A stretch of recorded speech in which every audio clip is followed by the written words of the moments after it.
നമ്മുടെ കുഞ്ഞുങ്ങളൊക്കെയാണ് അവർ ആടുകയോ ഓടുകയൊക്കെ ചെയ്യട്ടെ. കർത്താവ് ജനിച്ചുകൊണ്ട് അങ്ങനെയൊക്കെ ഒരു പ്രയോജനം ഉണ്ടാകട്ടെ. ഹല്ലേലൂയ. ശ്രദ്ധിച്ചിരിക്കണം എല്ലാവരും. നമ്മൾ വിശുദ്ധ ലൂക്കോസിൻ്റെ സുവിശേഷത്തിൽ നിന്നാണ് ഒരു തിരുവെഴുത്ത് വായിച്ചത്. ലൂക്കോസ് ഒരു ഫിസിഷ്യനാണ്, വൈദ്യൻ, അപ്പോത്തിക്കരി, ഡോക്ടർ എന്നൊക്കെ പറയാം. ഒരു ഡോക്ടറുടെ ജോലി നമ്മെ പൂർണ്ണരാക്കുക എന്നതാണ്, നമ്മെ പെർഫെക്റ്റ് ആക്കുക. രണ്ടുപേരാണ് നമ്മളെ പൂർണ്ണരാക്കുന്നത്. കാരണം മനുഷ്യന് അപൂർണതയുണ്ട്, കുറവുണ്ട്. എല്ലാ മനുഷ്യർക്കും അപൂർണത, കുറവുണ്ടെന്ന് ആണ് പൊതുവിലൊരു ധാരണ. എൻ്റെ അറിവിൽ അങ്ങനെ കുറവില്ലാത്ത ഒരാളെ ഞാൻ മനസ്സിലാക്കിയിട്ടുള്ളൂ. ഇന്ത്യക്കാരനാണ്, അതിൽ അഭിമാനമുണ്ട്. കർത്താവ് ഇന്ത്യക്കാരനല്ല, കുറവില്ലാത്ത ആൾ തന്നെയാണ്. ഒരു മനുഷ്യനെന്ന നിലയിൽ കുറവില്ലാത്ത ഒരാളായിട്ട് പരിചയപ്പെട്ടതൊരു സുപ്രീം കോടതി ജഡ്ജിയാണ്. അദ്ദേഹത്തിൻ്റെ പേര് ജസ്റ്റിസ് പരിപൂർണൻ എന്നാണ്. അങ്ങനെ ബാക്കി മനുഷ്യരെക്കുറിച്ചൊന്നും അങ്ങനെ ഒരു പേര് കേട്ടിട്ടില്ല. റിട്ടയർഡ് ആയതുകൊണ്ട് ഇത് കോട്ടലക്ഷ്യമൊന്നും വരത്തുമില്ല, പോട്ടെ. ബാക്കി മനുഷ്യരെല്ലാം എന്തൊക്കെയോ കുറവുള്ളവരാണ്. അത് നമ്പ്യാരൊരു കവിതയിൽ പറയുന്നുണ്ട് രസകരമായിട്ട്. അപ്പോൾ ഈ കുറവുള്ള മനുഷ്യനെ പൂർണ്ണരാക്കാൻ അധ്വാനിക്കുന്നത് രണ്ടു കൂട്ടം മനുഷ്യരാണ്. ഒന്ന് ബ്യൂട്ടി പാർലറുകാരൻ, രണ്ട് ഡോക്ടറാണ്. ഇത് രണ്ടും അത്ര മോശമായ കാര്യമാണെന്ന് പറയാനും കഴിയില്ല. രസാവഹമായൊരു പോസ്റ്റ് കണ്ടു. അതിൽ കിടക്കുന്നത് ഒരു ബ്യൂട്ടി പാർലറിൻ്റെ മുമ്പിൽ എഴുതി വച്ചിരിക്കുകയാണ്: ആൺകുട്ടികളെ, ഇതുവഴി പോകുന്ന, ഇവിടെ വരികയും ചെയ്യുന്ന സ്ത്രീകളെ കണ്ടിട്ട് അവരോട് കമൻ്റ് അടിക്കുകയോ മോശം വർത്തമാനം പറയുകയോ ചെയ്യരുത്. കാരണം ചിലപ്പോൾ ഇവിടെ നിറങ്ങിപ്പോകുന്ന ആൾ നിങ്ങളുടെ മുത്തശ്ശിയാകാം. മനസ്സിലായില്ലേ? ഇതിനകത്തോട്ട് കയറിയിട്ട് ഇറങ്ങിപ്പോകുന്ന ആൾ ചിലപ്പോൾ നിങ്ങൾ വല്യമ്മച്ചി എന്ന് വിളിച്ച ആളാകും. പക്ഷെ ഞങ്ങൾ എങ്ങനെ ആക്കും അവരെ? മേക്കപ്പ് ഇട്ട് 18കാരിയായിട്ട് തിരിച്ചു വിട്ടുകൊണ്ട് സൂക്ഷിച്ചു വേണം ഇത് ചെയ്യാൻ. എന്നാൽ ഡോക്ടറുടെ ജോലി അതല്ല. അദ്ദേഹത്തിന് നമ്മളെ രോഗം മാറ്റി പൂർണ്ണരാക്കണം. അതുകൊണ്ട് ഡോക്ടർ ചോദിക്കും, സുഖമായോ? എങ്ങനെ ചോദിച്ചാൽ അതിൻ്റെ അർത്ഥം പുതിയൊരു രൂപം നമ്മൾ പ്രാപിച്ചോന്നല്ല, നമ്മളെ മുമ്പ് കണ്ടതുപോലായോ, ഭൂതകാലത്തിലേക്ക് എത്തിയോ, പഴയ രൂപത്തിലേക്ക് എത്തിയോ. പക്ഷെ ഡോക്ടർക്കൊരു പരിമിതിയുണ്ട്. ആരെപ്പോലെ ആക്കണം എന്ന് ഡോക്ടർക്ക് അറിയില്ല. കാരണം ഡോക്ടർ കണ്ട സകല മനുഷ്യരും എന്തോ അപാകതയുള്ളവരാണ്, കുറ്റമുള്ളവരാണ്, കുറവുള്ളവരാണ്. അപ്പോൾ പിന്നെ സംഭവിക്കുന്നത് ഒരു താരതമ്യമാണ്. ആരെ? താൻ കണ്ടതിൽ കൊള്ളാവുന്ന ഒരുവനെ, താൻ കണ്ടതിൽ ശരീരഘടനയോ അല്ലെങ്കിൽ ശരീരത്തിൻ്റെ പ്രവർത്തനങ്ങളോ ആന്തരിക അവയവങ്ങളുടെ രൂപഭാവങ്ങളോ ഒക്കെ ഉള്ള ചിലരെ ഓർമ്മ വന്നിട്ട് അതുപോലെയാക്കണം, ചികിത്സിക്കണം. അത്രയൊരു വൈദ്യനാണ് ലൂക്കോസ്. രണ്ടാണ് തൻ്റെ സുവിശേഷങ്ങളിലും എഴുത്തുകളിലും ഒക്കെ പറയുന്നത് ഒരു ഡോക്ടറുടെ ഭാഷയാണ്. എന്താ പറയുക? ലുസ്ത്രയിൽ അമ്മയുടെ ഉദരം മുതൽ അംഗവൈകല്യമുള്ളൊരു മനുഷ്യനെ കണ്ടു, മുടന്തനായൊരു മനുഷ്യനെ കണ്ടു. അത് ഡോക്ടർ നോക്കിയാൽ ഒറ്റ നോട്ടത്തിലറിയാം ഇതെന്ന് തുടങ്ങി. നമ്മൾ നോക്കിയാൽ പറയും പുതുപ്പള്ളി സിറ്റി ഇരിക്കുന്ന കാലം മുതൽ അവൻ അങ്ങനെയാണ്. പക്ഷെ ഡോക്ടർ പറയും അമ്മയുടെ ഉദരം മുതൽ അവൻ്റെ അവസ്ഥ ഇതാണ്. ആ കണ്ണിൻ്റെ സവിശേഷത അതാണ്. ഇപ്പം പൂർണ്ണത എന്താണ്? ദൈവം സൃഷ്ടിച്ച മനുഷ്യൻ അപാകതയുള്ളവനായിരുന്നു. ഞാൻ പറയുകയല്ല. എന്നാൽ ഇന്ന് നമുക്ക് അപാകതയുണ്ടോ? ഉണ്ട്. എന്തൊക്കെ?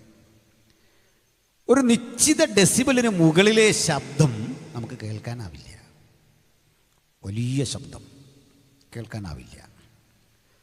അതാണ് ഈ സൂപ്പർസോണിക് വിമാനങ്ങളും ശബ്ദത്തിൻ്റെ ആ സംവിധാനം ഉപയോഗിച്ചുള്ള വിമാനങ്ങൾ ഇന്ന് ലോകരാജ്യങ്ങൾ ഉപയോഗിക്കാത്തത്. ആ ശബ്ദം നമുക്കുണ്ടാക്കുന്ന ആഘാതം അത് വലുതാണ്. രണ്ടാമത്, ചിലതരം കാഴ്ചകൾ നമുക്ക് കാണാനാവില്ല. നിശ്ചിത പരിധിക്കുള്ളിലെ കാഴ്ച കാണാം, അതിനപ്പുറത്തെ കാഴ്ചകൾ കാണാനാവില്ല. മനുഷ്യൻ ത്രിമാനമായ കാഴ്ചകൾ, 3D ഡൈമെൻഷനിലെ കാഴ്ച കാണും. എൻ്റെ മുഖം ശരീരത്തിൻ്റെ ഇരുഭാഗം നിങ്ങൾ കാണും. പിന്നിലേക്കുള്ള ഭാഗം മുമ്പിലേക്കവർക്ക് കാണാനാവില്ല. അപ്പം ത്രിമാന ഘടകങ്ങളെ, ത്രിമാന രൂപങ്ങളെ കാണാം, 4ാം ഡൈമെൻഷനിലുള്ളത് കാണാനാവില്ല. ഇതാണ് മനുഷ്യൻ്റെ പരിമിതി. ഇനി അതുകൂടാതെ നാച്ചുറൽ അല്ലാത്ത ചില കാഴ്ചകളുണ്ട്, അതും കാണാനാവില്ല. എന്ന് പറഞ്ഞാൽ ദൂതനായിരിക്കുന്ന അളവിൽ നമുക്ക് കാണാനാവില്ല. കണ്ടിട്ടുണ്ട്, അത് കൃപ കൊണ്ടാണ്, അല്ലാതെ കാണാനാവില്ല. ദൂതനായിരിക്കുന്ന അളവിൽ ദൂതനെ കാണാൻ നമുക്ക് ഇപ്പോഴത്തെ രീതിയിൽ കഴിയില്ല. അതുകൊണ്ടാണ് ദൂതനെപ്പറ്റി നമുക്ക് വലിയ ഗ്രാഹ്യവുമില്ല. അതുകൊണ്ടാണ് ചിലർ പ്രാർത്ഥിക്കുമ്പോൾ നമ്മുടെ വീടിനെയൊക്കെ ഏൽപ്പിച്ചിട്ട് പ്രാർത്ഥിക്കും. യോഗത്തിന് പോവാണ്, ഗബ്രിയേൽ മിഖായേൽ ദൂതന്മാർ കാവലായിരിക്കണം. എന്തോ കാര്യത്തിനാണ് അവിടെ എന്തോ ഇരുന്നിട്ട് ഈ ഗബ്രിയേലും മിഖായേലും വന്ന് നിൽക്കുന്നത്? ഒരു കോഴിക്കൂടും 2 പശുവും ഇതൊക്കെ ഉള്ളൂ. അതിനിപ്പോൾ ഗബ്രിയേലും മിഖായേലും വേണ്ട. മനസ്സിലായില്ലേ? പിടിയിട്ടില്ല. ഒരു ചെറിയ ആക്ഷൻ നടക്കുന്നത് DGPയുടെ സാന്നിധ്യമൊന്നും ആവശ്യമില്ല. അതുകൊണ്ട് പറഞ്ഞാണ്. ദൂതനാരാണ്, ദൂതൻ്റെ ശക്തി എന്താണ്, അദ്ദേഹത്തിൻ്റെ റാങ്ക് എന്താണ്, ഈ വ്യക്തിത്വത്തെ വേണ്ടും വിധത്തിൽ നമുക്ക് ഗ്രാസ്പ് ചെയ്യാൻ പറ്റില്ല. മറ്റൊന്നുണ്ട്, നമുക്ക് പിശാചുക്കളെയും കാണാനാവില്ല എന്നുള്ളൊരു പൊതു തത്വമല്ല കേട്ടോ. കണ്ടിട്ടുള്ളവരൊക്കെ ഉണ്ട്. സാന്ദർഭികമായ ചില വെളിപ്പെടുത്തലുകളിലൂടെ അതീന്ദ്രിയ ലോകത്തിലെ ആ ശക്തികളെയും ദൈവം ചിലപ്പോൾ കാണിച്ചൊന്നു വരാം. പക്ഷെ പൊതുവെ മനുഷ്യന് പിശാചുക്കളെ, പരേതാത്മാക്കളെ, അതുമല്ലെങ്കിൽ മറ്റു ദുരാത്മശക്തികളെ, അവയ്ക്ക് ഒത്തിരി ഗ്രൂപ്പുകളുണ്ട്, ദൂതഗണങ്ങളെ ഒന്നും കാണാനാവില്ല. ചിലതരം ശബ്ദം കേൾക്കാൻ കഴിയില്ല, ചിലതരം കാഴ്ച കാണാനാവില്ല. ഇതൊരു വസ്തുതയാണ്. എന്നാൽ സാങ്കേതികമായ സംവിധാനങ്ങളിലൂടെ നമുക്ക് അനുവദനീയമായ ചില കാഴ്ചകൾ കാണാം. ഉദാഹരണം, കണ്ണട വെക്കുമ്പോൾ എനിക്ക് എന്നെ സംബന്ധിച്ചിടത്തോളം ദൂരെയുള്ള മനുഷ്യരെ നന്നായിട്ട് കാണാം. അതുകൊണ്ട് ഇന്നലെ ചായ തന്ന ആളിനെ അടുത്ത് കണ്ടാൽ അറിയില്ല ഇതാരാണ്. ഞങ്ങൾ കുടുംബപരമായിട്ട് തന്നെ ദീർഘദൃഷ്ടിയുള്ള മനുഷ്യരായിരുന്നു. അതെനിക്ക് കിട്ടി കൃത്യമായിട്ട് ഈ ഒരു കഴിവ്. അതുകൊണ്ട് -2 സ്പെക്സ് വെച്ചാണ് ഞാൻ ദൂരെ ഇരിക്കുന്ന മനുഷ്യരെ, ഇവിടെ ഇരിക്കുന്ന മനുഷ്യരെ കാണുന്നത്. ഈ ഒരു പ്രശ്നമുണ്ട്. അപ്പോൾ ഈ സാങ്കേതിക വിദ്യ ഉപയോഗിച്ചുകൊണ്ട് നമ്മൾ കാണുന്നുണ്ട്. എങ്ങനെയാണ്? ഇനി മറ്റൊന്ന്, കുറേ കൂടി ആധികാരികമായി, ഇപ്പോൾ ഞാനിവിടെ പ്രസംഗിച്ചുകൊണ്ടിരിക്കുന്ന രംഗം ദൂരത്തിരുന്ന ഒരാൾക്ക് കാണാൻ TV ഒന്നും അല്ലാത്ത, അല്ലെങ്കിൽ വീഡിയോ അല്ലാത്ത സംവിധാനങ്ങളുണ്ട്. GPS ഉണ്ട്. 70കളിൽ അമേരിക്കയിൽ ആരംഭിച്ചതാണ് ആ സംഭവം. ശീതയുദ്ധം കൊടുമ്പിരിക്കൊണ്ടിരിക്കുന്ന കാലത്ത് അമേരിക്ക കണ്ടെത്തിയ ഗ്ലോബൽ പൊസിഷനിങ് സിസ്റ്റം, ഈ സംവിധാനമൊക്കെ നമുക്ക് അടുത്ത കാലത്താണ് കിട്ടുന്നത്. ആവശ്യമുള്ള ഘട്ടത്തിൽ കിട്ടിയില്ല. 99ൽ നമ്മൾ പാകിസ്ഥാനും ഇന്ത്യയും യുദ്ധം നടക്കുമ്പോൾ ഇന്ത്യ അമേരിക്കയോട് ആവശ്യപ്പെട്ടിരുന്നു, ആ GPS ഞങ്ങൾക്കൊന്ന് തരണം. അന്ന് അമേരിക്ക തന്നില്ല. നമ്മൾ സ്വയം മറ്റ് വഴികൾ കണ്ടെത്തിയാണ് ഇതിനെയൊക്കെ നേരിട്ടത്. ഇനിയിപ്പോൾ നമുക്കെല്ലാം GPS ഓൾറെഡി അലൗഡാണ്. അത് ഓപ്പണാക്കി കൊടുത്തു. ഡിഫൻസിൻ്റെ ഭാഗമായിട്ടാണ് അമേരിക്ക പണ്ട് GPS.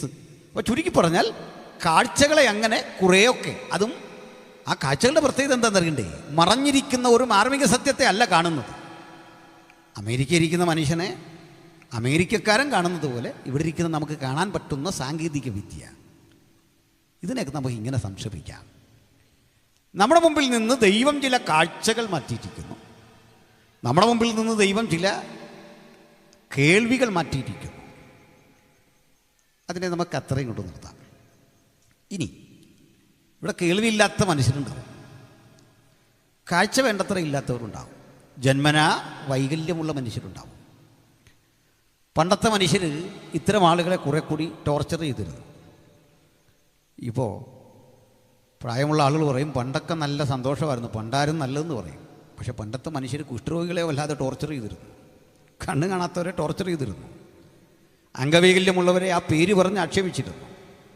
അയാൾക്ക് പേരുണ്ടെങ്കിലും കണ്ണറിയാത്തൊരു മനുഷ്യനെ കണ്ണറിയാത്ത ആളെന്നുള്ള നിലയിൽ തന്നെ ആക്ഷേപിച്ചിരുന്നു. ഇന്നത്തെ കുട്ടി ഒത്തിരി മാറി. അവരൊരു ബ്ലൈൻഡായ അങ്കിൾ എന്ന് പറയും.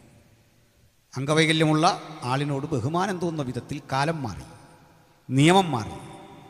അംഗപരിമിതർ എന്ന പദം പോലും ഉപയോഗിക്കാതെ ഡിഫറൻ്റ്ലി ഏബിൾഡ് എന്ന് പറയാൻ പഠിച്ചു. അത് മാനവികതയുടെ ഏറ്റവും മനോഹരമായ ചില മാറ്റങ്ങളാണ്. പുതുലോകത്തിന് ചില നന്മകളുണ്ട്, അത് കാണാതിരിക്കേണ്ട, അതിന് പറഞ്ഞതാണ്. അല്ലാതെ പുതുലോകമെന്തോ വല്ലാതെ കുറഞ്ഞുപോയി, പഴമയാണ് നല്ലത് എന്ന് ചിന്തിച്ചു വെക്കുന്നത് അത്ര സുഖകരമായൊരു കാര്യമല്ല. പഴമയിലും നന്മയുണ്ടായിരുന്നു. ആ മൂല്യങ്ങളെ ഉൾക്കൊള്ളണം. എന്തിനാ ഇത്തരം പറയുന്നറിയണ്ടേ? സത്യത്തിൽ ഒരാൾക്ക് അംഗവൈകല്യം ഉണ്ടാകുന്നതൊരു കുറവാണോ? ഒരാൾക്ക് കാഴ്ചയില്ലാതിരിക്കുന്നതൊരു കുറവാണോ? ഒരാൾക്ക് ഏതെങ്കിലും തരത്തിൽ പരിമിതി ഉണ്ടാകുന്നത് ഒരു കുറവാണോ? ദാരിദ്ര്യം ഒരു കുറവാണ്? എന്തോ അപാകതയാണ്. കാരണം ഇന്ന് നമ്മൾ കേൾക്കുന്ന സുവിശേഷമൊക്കെ ഇത് മാറ്റാൻ ചില വിദ്യ ഉണ്ടെന്നുള്ള നിലയിലാണ്. കോട്ടയംകാരായ നിങ്ങളോട് കൂടുതൽ ഞാൻ പറയേണ്ടതില്ല. അപ്പോൾ ഇതങ്ങനെ തീരെ നമ്മുടെ കഷ്ടപ്പാട് സുവിശേഷം മാറ്റത്തില്ലെന്നൊന്നും എനിക്ക് അഭിപ്രായമില്ല. ചിലരുടെ കഷ്ടപ്പാട് വല്ലാതെ അങ്ങ് മാറ്റി. ആ നേതൃത്വം കൊടുത്തവരുടെയാണ്. കൂടെ പോയവർക്കൊക്കെ അത്ര കണ്ടത് വിജയിച്ചോന്നൊന്നും നമുക്കറിയില്ല. നമുക്ക് എത്തിപ്പിടിക്കാനാവാത്ത ഉയരങ്ങളിലേക്ക് ടാറ്റ, ബിർള, യമഹയെ പോലൊക്കെ വളർന്ന ആളുകളുണ്ട്. ഇല്ലെന്നൊന്നും പറയാൻ പറ്റില്ല. പ്രായോഗികമായി നമ്മുടെ മുമ്പിൽ അങ്ങനെ ഉണ്ട്. അവരെയൊന്നും ചെറുതായി കാണുന്നുമില്ല, വലുതായി കണ്ടുകൊണ്ടാണ് പറഞ്ഞത്. എന്നാൽ ഗോസ്പൽ അതിനുള്ളതല്ല. അത് സാർ ആദ്യം ഇവിടെ പറഞ്ഞു കഴിഞ്ഞു. The ultimate purpose of gospel അത് നമ്മുടെ ശരീരരക്ഷയ്ക്കല്ലെന്ന്, ആത്മരക്ഷയ്ക്കാണ്, നിത്യതയ്ക്കാണ്. ആ നിത്യതയെക്കുറിച്ച് പറയാത്തതൊന്നും ഗോസ്പൽ അല്ല. ആ നിത്യതയിലേക്കുള്ള യാത്രയിൽ ഇഹലോകത്തിൽ നമുക്ക് എന്ത് വേണം എന്നറിയുന്ന ദൈവം നമ്മുടെ ആവശ്യകതകൾ നടത്തിത്തരും എന്ന് പറയാൻ ഞങ്ങൾ അമാന്തിക്കുന്നില്ല. അത് പറഞ്ഞുകൊണ്ടേയിരിക്കും. പക്ഷെ ആവശ്യകതകൾ നടത്തിത്തരുന്നു എന്ന കാരണമല്ല സുവിശേഷത്തിൻ്റെ മഹത്വത്തെ ഘോഷിക്കാൻ ഞങ്ങളെ പ്രചോദിപ്പിക്കുന്നത്. അതിലേക്ക് തന്നെ വരാം. ബഹുമാനരെ, ഏദനിൽ ദൈവം സൃഷ്ടിച്ച മനുഷ്യൻ, നമ്മൾ 33:7 കാണുന്നുണ്ടൊരു കാര്യം. ഹൗവ കരം നീട്ടി നിരോധിക്കപ്പെട്ട ഈ പഴം പറിച്ച് തിന്നു. ഉടനെ അവളുടെ കണ്ണ് തുറന്നു. അപ്പം അതിനു മുമ്പ് ഹൗവ എങ്ങനായിരുന്നു? ബ്ലൈൻഡായിരുന്നോ? അത് ഞാൻ കരുതുന്നില്ല അങ്ങനെ. ആദം എങ്ങനായിരുന്നു? ബ്ലൈൻഡായിരുന്നു. ആണെങ്കിൽ അദ്ദേഹം പറയുക, ഗാഠനിദ്ര വന്നു, അവിടെ നിന്ന് ഉറക്കം ഉണർന്നു, തൻ്റെ മുമ്പിൽ ഒരു സ്ത്രീ നിൽക്കുന്ന കണ്ടിട്ട് ഇവളെൻ്റെ അസ്ഥിയിൽ നിന്ന് അസ്ഥി, മാംസത്തിൽ നിന്ന് മാംസം. ഹൗവയെ കണ്ടു, പക്ഷെ കണ്ണ് തുറന്നു. ഇപ്പോൾ എന്താകും അതിൻ്റെ അർത്ഥം? ആ മനുഷ്യൻ എങ്ങനായിരുന്നു? അന്നത്തെ മനുഷ്യരെങ്ങനെയാണ്? ഐൻ എന്നൊരു എബ്രായ പദമാണ് കണ്ണിന് ഉപയോഗിക്കുക. അറബിയിലും ഐൻ എന്നാണ് പറയുക. നമ്മുടെ യുഎയിൽ അൽ ഐൻ എന്നൊരു സ്ഥലമുണ്ട്. ദ ഐ എന്നാണ് അതിൻ്റെ അർത്ഥം. ഈ ഐൻ ഓപ്പൺ ചെയ്തു. എഫദ, ആ പദമാണ് ഓപ്പൺ ചെയ്യുക, തുറക്കുക എന്നൊരു ഉപയോഗിക്കുന്നത്. എന്നാൽ ഇവിടെ നമ്മളൊരു വസ്തുതാപരമായി കാണേണ്ടത് ഹൗവയ്ക്ക് എന്താണ് സംഭവിച്ചത് ഈ പഴം പറിച്ചപ്പോൾ? ഒറ്റവാക്കിൽ പറയാം, ഏദനിലെ മനുഷ്യൻ ആദർശപൂർണനായ മനുഷ്യനായിരുന്നു. ഐഡിയോളജിക്കൽ മാനായിരുന്നു ദൈവം ഏദനിൽ സൃഷ്ടിച്ചത്. ഞാൻ ഒരളവിലും പരിണാമ സിദ്ധാന്തം വിശ്വസിക്കുന്നില്ല. ജീവപരിണാമം, പ്രപഞ്ചത്തിന് പരിണാമം ഉണ്ടായി എന്നൊക്കെ ഞാൻ വിശ്വസിക്കുന്നു. ബിക്കോസ് ബൈബിൾ ഓൾസോ സേസ് ഭൂമിക്ക് പരിവർത്തനങ്ങളുണ്ടായി, ഭൂമിക്ക് ഭാവാന്തരങ്ങളുണ്ടായി, പ്രപഞ്ചത്തിനൊക്കെ മാറ്റമുണ്ടായി. പക്ഷെങ്കിൽ ദൈവം സൃഷ്ടിച്ചു എന്ന് തന്നെയാണ് വിശ്വസിക്കുന്നത്. അതെനിക്ക് ഒരു ഡിബേറ്റിലൊക്കെ പറയാൻ വേണ്ട ഒരാർജവം ദൈവം തന്നിട്ടുണ്ട്. അതവിടെ നിൽക്കട്ടെ. എന്തെന്നാൽ ഈ സിദ്ധാന്തങ്ങളെ ശാസ്ത്രമാണെന്ന് തെറ്റിദ്ധരിക്കുന്ന ഇടത്താണ് ഇതിൻ്റെ ആ പ്രശ്നം കിടക്കുന്നത്. ശാസ്ത്രത്തിൻ്റെ വക്താക്കൾ എന്ന് പറയുന്ന ആളുകൾ പോലും ഇങ്ങനെയൊക്കെ ധരിച്ചിട്ടുണ്ട്. സിദ്ധാന്തം ഒരിക്കലും ശാസ്ത്രമല്ല, അത് ശാസ്ത്രത്തിലേക്കുള്ള ഹൈപ്പോത്തസിസ് മാത്രമാണ്. നിയമമാണ് ശാസ്ത്രം. ലോ ഓഫ് ഗ്രാവിറ്റി ശാസ്ത്രമാണെങ്കിൽ എവല്യൂഷൻ തിയറി ശാസ്ത്രമല്ല, അതിലേക്കുള്ളൊരു അന്വേഷണമാണ്. അതൊന്നും പ്രൂവണല്ല. കാരണം ആ ഒരു കാര്യം പറഞ്ഞു പോയാൽ മറ്റു പല കാര്യങ്ങൾ തെളിയിക്കാൻ പറ്റാതെ വരും. ഇത്രയും പറഞ്ഞ സ്ഥിതിക്ക് ഞാനൊരു ചോദ്യം പൊതുജനങ്ങളോടായിട്ട് ചോദിക്കുകയാണ്. പുറത്തും ആളുകൾ കേൾക്കുന്നുണ്ടല്ലോ. നമുക്ക് ന്യൂട്ടൻ്റെ 3-ാം ചലന നിയമമുണ്ട്. 3 ആണ്. അതനുസരിച്ച് ഏതൊരു പ്രവർത്തനത്തിനും തുല്യവും വിപരീതവുമായൊരു ഈക്വൽ ആൻഡ് ഓപ്പോസിറ്റ് റിയാക്ഷൻ ഉണ്ട്. പരിണാമം ചലനാത്മകമാണെങ്കിൽ പരിണാമത്തിൻ്റെ റിയാക്ഷൻ എന്താണ്? അതിന് റിയാക്ഷൻ ഉണ്ടാവില്ല. ഈക്വൽ ആൻഡ് ഓപ്പോസിറ്റ് വേണം. അങ്ങനെയെങ്കിൽ ഒരു പരമാണുവിൽ നിന്ന് വികാസം പ്രാപിച്ച് ഇന്ന് കാണുന്ന അളവിലേക്ക് സങ്കീർണമായ പ്രപഞ്ചം വീണ്ടും തിരിച്ചാകണം. കുരങ്ങൻ രൂപപ്പെട്ട് ഇന്ന് കാണുന്ന മനുഷ്യനാണെങ്കിൽ തിരിച്ച് നമ്മൾ വീണ്ടും കുരങ്ങനാകണം. ഇവിടെ ഒരു തെറ്റിദ്ധാരണ വരുത്താറുണ്ട്. കുരങ്ങ് പരിണമിച്ചാൽ ആണ് മനുഷ്യനുണ്ടായതെന്ന് പരിണാമ സിദ്ധാന്തം പഠിപ്പിക്കുന്നില്ലെന്നാണ്. ആര് പറഞ്ഞില്ലെന്ന്? എന്തിനാ മാറ്റിയത്? അടവൊക്കെ കൈവച്ചു. ഞാൻ പഠിപ്പിച്ചത് പാസുമാരൊന്നും പഠിപ്പിച്ചല്ല ഇത് കേട്ടെ, സാറ് പഠിപ്പിച്ച ഇത് കേട്ടെ. സാറ് പഠിപ്പിച്ച ഉമ്മ പറഞ്ഞതുമില്ല.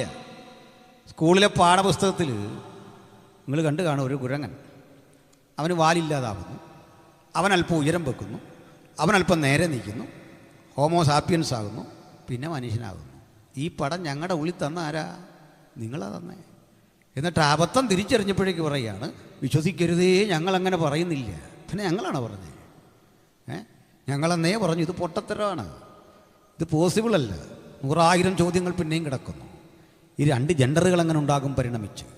ആ 2 ജെൻഡറുകളിലൂടെ എങ്ങനെ പ്രൊഡക്ടിവിറ്റി ഉണ്ടാകണം എന്ന ആ നിയതമായ ചിന്ത ആരാണ് രൂപപ്പെടുത്തിയത്? പർപ്പസ്ഫുൾ അല്ലാതെ, അല്ലെങ്കിൽ ഒരു മാത്തമെറ്റിക്കൽ പ്രിൻസിപ്പിൾസ് കൂടാതെ അങ്ങനെ യോജിച്ചാൽ ഒരു വസ്തു അർത്ഥപൂർണ്ണമാകും. ആ ചോദ്യം ഞാൻ ഒന്നുകൂടെ പറയാം. H2O എന്നൊരു പ്രിൻസിപ്പിൾ ഉണ്ടല്ലോ വെള്ളത്തിന്. ഹൈഡ്രജൻ്റെ 2 ആറ്റവും ഓക്സിജൻ്റെ 1 ആറ്റവും സംയോജിച്ചാലേ വെള്ളമാകും. ആ കണക്ക് തെറ്റിയാൽ വെള്ളം ഉണ്ടാവില്ല. അങ്ങനെയെങ്കിൽ നിങ്ങളെപ്പോലെ എന്നെപ്പോലൊരു മനുഷ്യനുണ്ടാകണമെങ്കിൽ ഒരു ഗണിത തത്വം വേണം.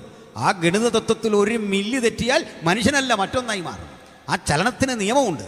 ആ ചലന നിയമം അനുസരിച്ച് ഈ തിരിച്ചു പോയാൽ എവിടെ ചെല്ലും? ഉത്തരവൊന്നുമില്ല, അവർ തിരിച്ചു പോകത്തേ ഉള്ളൂ. എന്നോട് അടുത്ത കാലത്ത് ചില ആൾ ചോദിച്ചു, സംവാദമൊക്കെ നിർത്തിയോ? ഞങ്ങൾ പറഞ്ഞു, ഞങ്ങളല്ല നിർത്തിയത്, ഓപ്പോസിറ്റുള്ള ആളുകളില്ല, പിന്നെന്ത് ചെയ്യും? ഒറ്റയ്ക്ക് നിന്ന് ഗ്രൂപ്പ് ഡാൻസ് കളിക്കാൻ പറ്റുമോ? നിങ്ങൾ പറ, ഒറ്റയ്ക്ക് നിന്ന് സമൂഹഗാനം പാടാൻ പറ്റുമോ? ഇല്ലെന്നേ. എന്താ പറ്റിയേ? യേശുവിന് വേണ്ടി കരുത്തന്മാരായ ചുറുചുറുക്കുള്ള യുവാക്കൾ ഒത്തിരി ഇരുന്നിട്ട് ഞാനവിടെ കൂടെ പറയാറുണ്ട്, ഞങ്ങളൊന്നും ഇപ്പോൾ ആവശ്യമില്ല. നല്ല ചുറുചുറുക്കുള്ള ധീര സമര സേനാനികൾ, തങ്ങളുടെ വാക്കുകൊണ്ട്, ആശയം കൊണ്ട് ഇത്തരം ചിന്താവിരുദ്ധതയ്ക്കും ഇതേ അതിശക്തമായ പ്രഹരമേൽപ്പിക്കാൻ പറ്റുന്ന യേശുവിൻ്റെ രക്തം സിരകളിലൂടുന്ന ഒരു പുതുതലമുറ രൂപപ്പെട്ട് കഴിഞ്ഞു. ഹല്ലേലൂയ. അപ്പം നമ്മളൊന്നിനും ആവശ്യമില്ല, ഒരു പിന്നിൽ നിന്ന് കാര്യങ്ങൾ ചെയ്താൽ മതി. നാടൊട്ടുക്ക് ഞങ്ങളെയൊക്കെ സംവാദത്തിന് ക്ഷണിച്ച് വന്നിരുന്ന മനുഷ്യരുണ്ട്. ഇപ്പോൾ പോസ്റ്ററൊന്നും കാണാനില്ല, എവിടെയും കാണാനില്ല. അതുകൊണ്ട് ഞങ്ങൾക്ക് നിർത്തേണ്ടി വന്നു. അതാണ് കാര്യം. അത്രേ ഉള്ളൂ, അല്ലാതെ വേറെ അതിനകത്ത് സാങ്കേതിക തടസ്സമൊന്നുമില്ല. നമുക്ക് ആദം ഹവ്വയിലേക്ക് വരാം. സന്തോഷമാണോ? സ്തോത്രം. ഞാനിങ്ങനെ ശാന്തമായി പറയുന്നൊരു മനുഷ്യനാണ്. നാളെ കാവാലമാണോ? അതൊക്കെ ഫാസ്റ്റ് നമ്പറിൽ കാര്യങ്ങൾ ചെയ്തോളൂ. പിന്നെ ഓരോരുത്തർക്കും അവരുടെ വെളിയും തിരഞ്ഞെടുപ്പുണ്ട്. നമുക്കത് മാറിയിരിക്കാൻ കഴിയില്ല. PM മാത്യു സാറും ഞാനും ഒക്കെ ഏതാണ്ട് ഒരുപോലെ പറയുന്നവരാണെന്ന് നിങ്ങൾക്ക് ബോധ്യപ്പെട്ടല്ലോ. അതിൻ്റെ ഒരു നേച്ചറുണ്ട്. ഞാനപ്പുറത്ത് പോകാൻ കഴിയില്ല. അപ്പോൾ അത് അപാകതയൊക്കെ പരിഹരിച്ച് അവർ കൈകാര്യം ചെയ്തോളൂ അടുത്ത ദിവസം വരുന്ന ആളുകൾ. സ്തോത്രം. അതുകൊണ്ട് ഞാനെപ്പോലെ പറയാറുണ്ട്, ഈ പാട്ടുകാരോടും പറയാറുണ്ട്, നിങ്ങൾ ഒത്തിരി പ്രസംഗിക്കരുത്, ഈ പാടാൻ വിളിച്ച് അങ്ങ് പാടിയോ. എൻ്റെ മുഖപുരം നിന്ന് പ്രസംഗിച്ചാൽ നിങ്ങളുടെ വിളി പാട്ടാണെന്ന് അതങ്ങ് ചെയ്യേ, ഭംഗിയായിട്ട് പാടണം. ഈ ആമുഖം പറയുന്ന നേരത്തെ 2 പാട്ടൂടെ പാടി, അത് കേൾക്കാൻ വലിയ സന്തോഷമാണ്. തന്നെയല്ല, ഈ പാട്ടുകാർ പറയുന്ന പോലെ ഒന്നും ആക്ട് ചെയ്യാൻ നമുക്കൊന്നും എല്ലാവർക്കും പറ്റിയെന്ന് വരികയില്ല. ഇങ്ങനെ വെക്കാം എന്നൊക്കെ പറഞ്ഞാൽ നടക്കുകയില്ല. ആദ്യമൊക്കെ ഞാൻ അടുത്ത കാലത്ത് ഒരു ഗ്രാജുവേഷന് പോയി, എൻ്റെ വൈഫും ഉണ്ട്, ഇന്നും വന്നിട്ടുണ്ട്. അവിടെ ചിലപ്പോൾ നല്ല പരിപാടിയാണ്. ഇപ്പോൾ ആ പയ്യൻ പറയുന്ന പോലെ ഒന്നും ചെയ്യാനുള്ള ഒരു ആരോഗ്യം എനിക്കില്ല. 2 സ്ട്രോക്ക് ഒക്കെ വന്ന ആളാണ് ഞാൻ. അറ്റാക്കല്ല, സ്ട്രോക്കാട്ടോ, അത് വന്ന ആളാണ്. ഇപ്പോൾ ഇങ്ങനെ കാണിക്കുന്നല്ലോ, ഈ വണ്ടിയുടെ വൈപ്പർ ആടുന്ന പോലൊക്കെ ഇങ്ങനെ പുള്ളി വെച്ചിട്ട് നമുക്ക് ഇങ്ങനെ വെക്കാം എന്നൊക്കെ പറയുന്നുണ്ട്. എന്നാൽ അതേ പരപ്രേരണ കൊണ്ടൊന്നും ചെയ്യരുതെന്ന് ചിന്തിക്കുന്ന ആളാണ് ഞാൻ. അപ്പോൾ ഞാൻ മിണ്ടാതിരിക്കുന്ന കണ്ടപ്പോൾ ഈ ചങ്ങാതി പറയാ, സൈലൻ്റായിട്ടിരുന്നോ, ഇപ്പോൾ സൈലൻ്റ് അറ്റാക്കുള്ള സമയമാണെന്ന് ഓർത്തോണോ. എന്തൊരു കാര്യമാണെന്നാലോചിച്ച്. പിള്ളേരുടെയൊക്കെ വായിന്ന് വീഴുന്ന ഓരോ വാക്കുകളെ, അതായത് അവൻ്റെ ഇഷ്ടത്തിന് ഞാൻ നിൽക്കാതെ വന്നപ്പോൾ കൊന്നുകളയുമെന്ന് പറയുന്ന, ഇതിലും നല്ലത് കൈയടിക്കടാ അല്ലെ ഞാൻ കൊല്ലുമെന്ന് പറഞ്ഞാൽ എനിക്ക് അർത്ഥം പെട്ടെന്ന് പിടികിട്ടി തന്നെ. സ്തോത്രം. ഞാനൊരു കാര്യം പറയാം, ആരും പ്രകോപിപ്പിച്ച് കൈയടിക്കരുത്. വീണ്ടെടുക്കപ്പെട്ട ദൈവമക്കൾക്ക് വീണ്ടെടുപ്പുകാരനെ സ്തുതിക്കാൻ അന്തരാത്മാവിൻ്റെ ഒരു പ്രേരണയുണ്ട്.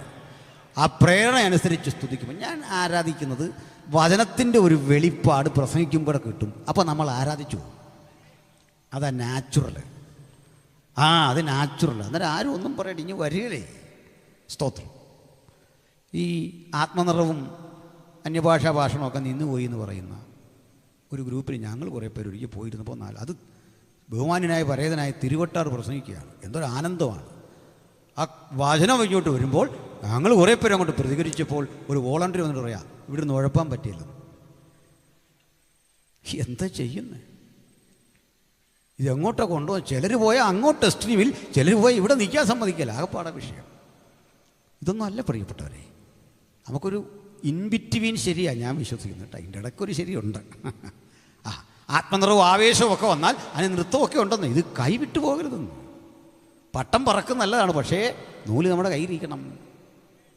ഇത് കൈവിട്ടു പോകരുത്. അവിടെയാണ് പട്ടമാണെന്ന് പറഞ്ഞ് ഒട്ടിച്ചവിടെ വെച്ചാൽ കടക്കാരൻ വെച്ചേക്കുന്നത് വെക്കരുത്. അവൻ്റെ പട്ടം പറക്കുകയല്ല, അവിടെ ഇരിക്കത്തുള്ളൂ. ഇത് വർക്ക് ചെയ്യണം, ചലനാത്മകമാണല്ലേ. അപ്പം ദൈവം സൃഷ്ടിച്ച ആദം ഹൗവമാർക്ക് ദൈവം ചില കാഴ്ചകൾ മറച്ചു. ആ മറച്ച കാഴ്ചകളിലേക്കുള്ള അന്വേഷണമാണ് ഹൗവയുടെ പരാജയം. അപ്പോൾ ഒന്ന് മനസ്സിലാക്കിക്കോ. നമുക്കിന്ന് ആദ്യം ചിന്തിക്കാം. തമ്പുരാനെ, ഞാൻ കാണരുത് എന്ന് നീ ആഗ്രഹിച്ചതെന്തോ അത് കാണരുത്. എനിക്ക് ആഗ്രഹമുണ്ടോ നീ മക്കൾക്ക്? ഞാൻ എന്ത് കാണണമെന്ന് നീ ആഗ്രഹിച്ചോ അത് ഞാൻ കണ്ടിരിക്കണം. ഈ സമർപ്പണത്തോടെ അല്ല ഹൗവ നിന്നത്. പാമ്പവളെ വഴിതെറ്റിച്ചു. അതുകൊണ്ട് ഒരു കാര്യം, ദൈവം നമ്മെ ഏതളവിലാക്കിയോ അതൊരു ശാപമൊന്നുമല്ല, അതൊരു കുറവൊന്നുമല്ല.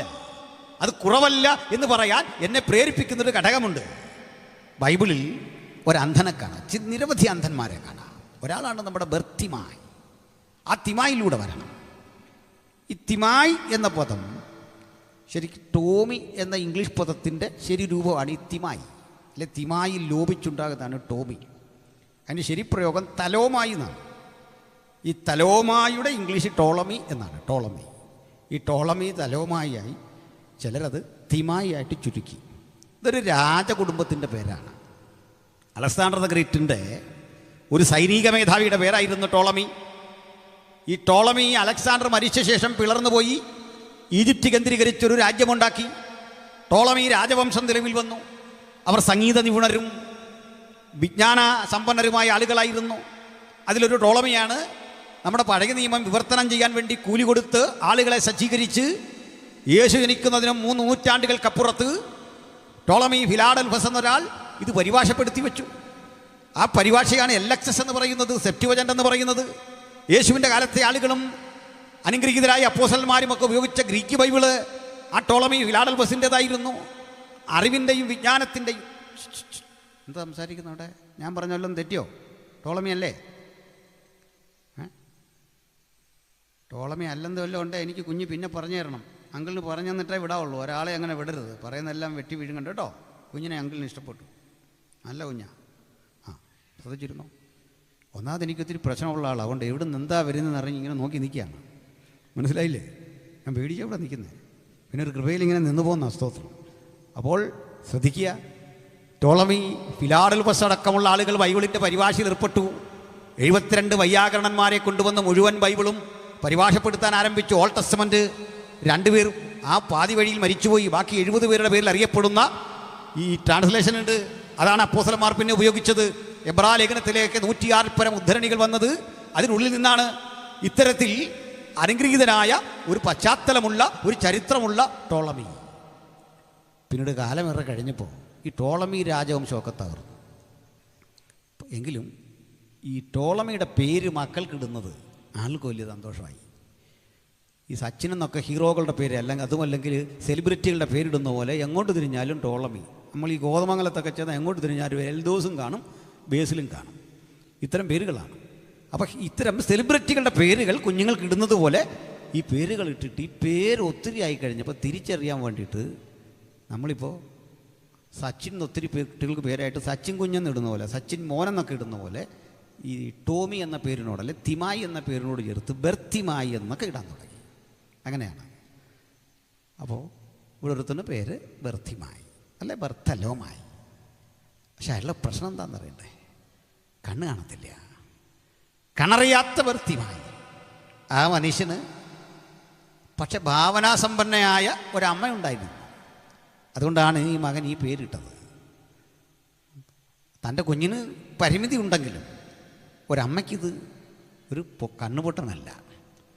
അമ്മ അവനെ കാണുമ്പോഴൊക്കെ വിഷമിക്കാറുണ്ട്. ഞാനൊരിക്കൽ അന്ധനായൊരു മനുഷ്യനെ പരിചയപ്പെട്ടു. അദ്ദേഹം ഒരു സാക്ഷ്യം പറഞ്ഞു. ജീവിതത്തിൻ്റെ ഏറ്റവും കഠിനമായ പ്രതിസന്ധിക്ക് നടുവിൽ വിഷം കഴിച്ച് മരിക്കാൻ ആ കുടുംബം തീരുമാനിച്ചു. ആഹാരമൊക്കെ ഉണ്ടാക്കി, അതിൽ വിഷം കലക്കി. മക്കളെല്ലാം അരികിൽ വിളിച്ചിട്ട് അപ്പനും അമ്മയും കടഭാരത്തിൻ്റെയും ദുഃഖത്തിൻ്റെയും ബുദ്ധിമുട്ടുകളുടെ നടുവിൽ ഇത് കലക്കി കൊടുക്കാൻ തുടങ്ങുമ്പോൾ ഒരു തോന്നൽ വന്നു, ഇതിലൊരാൾ ബ്ലൈൻഡാണ്. ഈ കുഞ്ഞിനിത് അറിയില്ല എന്താണ് കൊടുക്കുന്നത്. അവനെ ചതിക്കണമല്ലോ എന്നൊരു ചിന്ത കൊണ്ട് ഇതുവരെ വേണ്ടാന്ന് വെച്ചു. അതേ പറഞ്ഞു, പാസ്റ്റർ, എൻ്റെ കാണാനാവാത്ത കണ്ണ് എൻ്റെ കുടുംബത്തിന് മുഴുവൻ രക്ഷ വരുത്താൻ ഒരു കാരണമായി. അതുകൊണ്ട് ഇങ്ങനെ മരണം വരെ ഇരിക്കുന്നതിൽ എനിക്ക് വിരോധമില്ല. അതുകൊണ്ട് അമ്മ ഈ കുഞ്ഞിനെ കാണുന്നത് പരിമിതികളുള്ള ആളായിട്ടല്ല, അത് കുഞ്ഞാണ്. നല്ലൊരു പേരിട്ട് കൊടുത്തു, ബർത്തിമായി. ഈ പേര് കൊണ്ട് ജീവിക്കവേ അവൻ അമ്മയോട് ചോദിച്ചു കാണും, അമ്മ എന്താ എൻ്റെ പേരിൻ്റെ അർത്ഥം? പറഞ്ഞു കൊടുത്ത, മാനെ, നാടിനെ ഗംഭീരമായി ഭരിച്ചൊരു രാജകുടുംബത്തിലെ പേരാ നിനക്കിട്ട്, ഈജിപ്റ്റ് ഭരിച്ച ഒരു രാജകുടുംബത്തിലെ പേര്. നീ അന്ധനാണെങ്കിലും ഈ പേര് നിനക്കൊരു കരുത്ത് തരും. ഈ പേര് നിനക്ക് ചില തിരിച്ചറിവുകൾ തരും.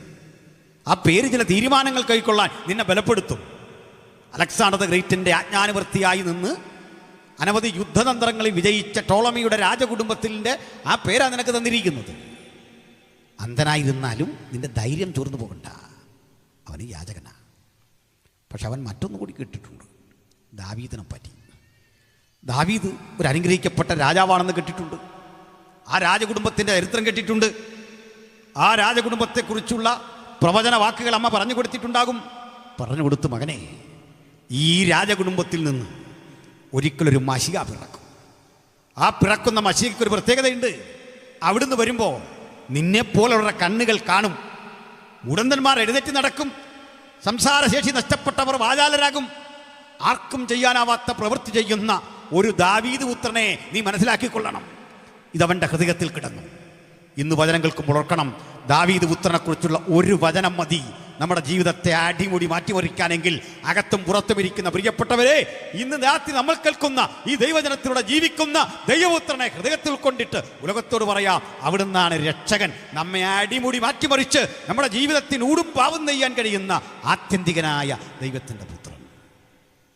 അതുകൊണ്ട് നാശപട്ടണത്തിൻ്റെ പടിവാതിൽ കടന്ന് യേശുക്രിസ്തു എന്ന മഹാനുഭവൻ നടന്നു വരുമ്പോൾ പഠിപ്പും വിദ്യയുമുള്ള പൊതുജനങ്ങൾ വീമ്പിളക്കി പറഞ്ഞു, ദാ പോകുന്നു ശാസ്ത്രമറിയാത്തവൻ, തച്ചൻ്റെ മകൻ. ആക്ഷേപിക്കപ്പെടുന്ന നിരവധി പേരുകൾ കൊണ്ട് യേശുവിനെ അവഹേളിക്കുമ്പോൾ ഒരാളോടും പ്രതിവാദം പറയാതെ യേശു ഒറ്റക്കത് വഴി ഇതൊന്നും കേൾക്കാതെ നടന്നു വരുമ്പോൾ ഒരു കാര്യം ഓർത്തുകൊള്ളണം, ചില നിശ്ചയദാർഢ്യങ്ങൾ ആ ഹൃദയത്തിലുണ്ട്. ചിലത് ചെയ്തെടുത്തിട്ടേ അവിടുന്ന് മടങ്ങിപ്പോകൂ.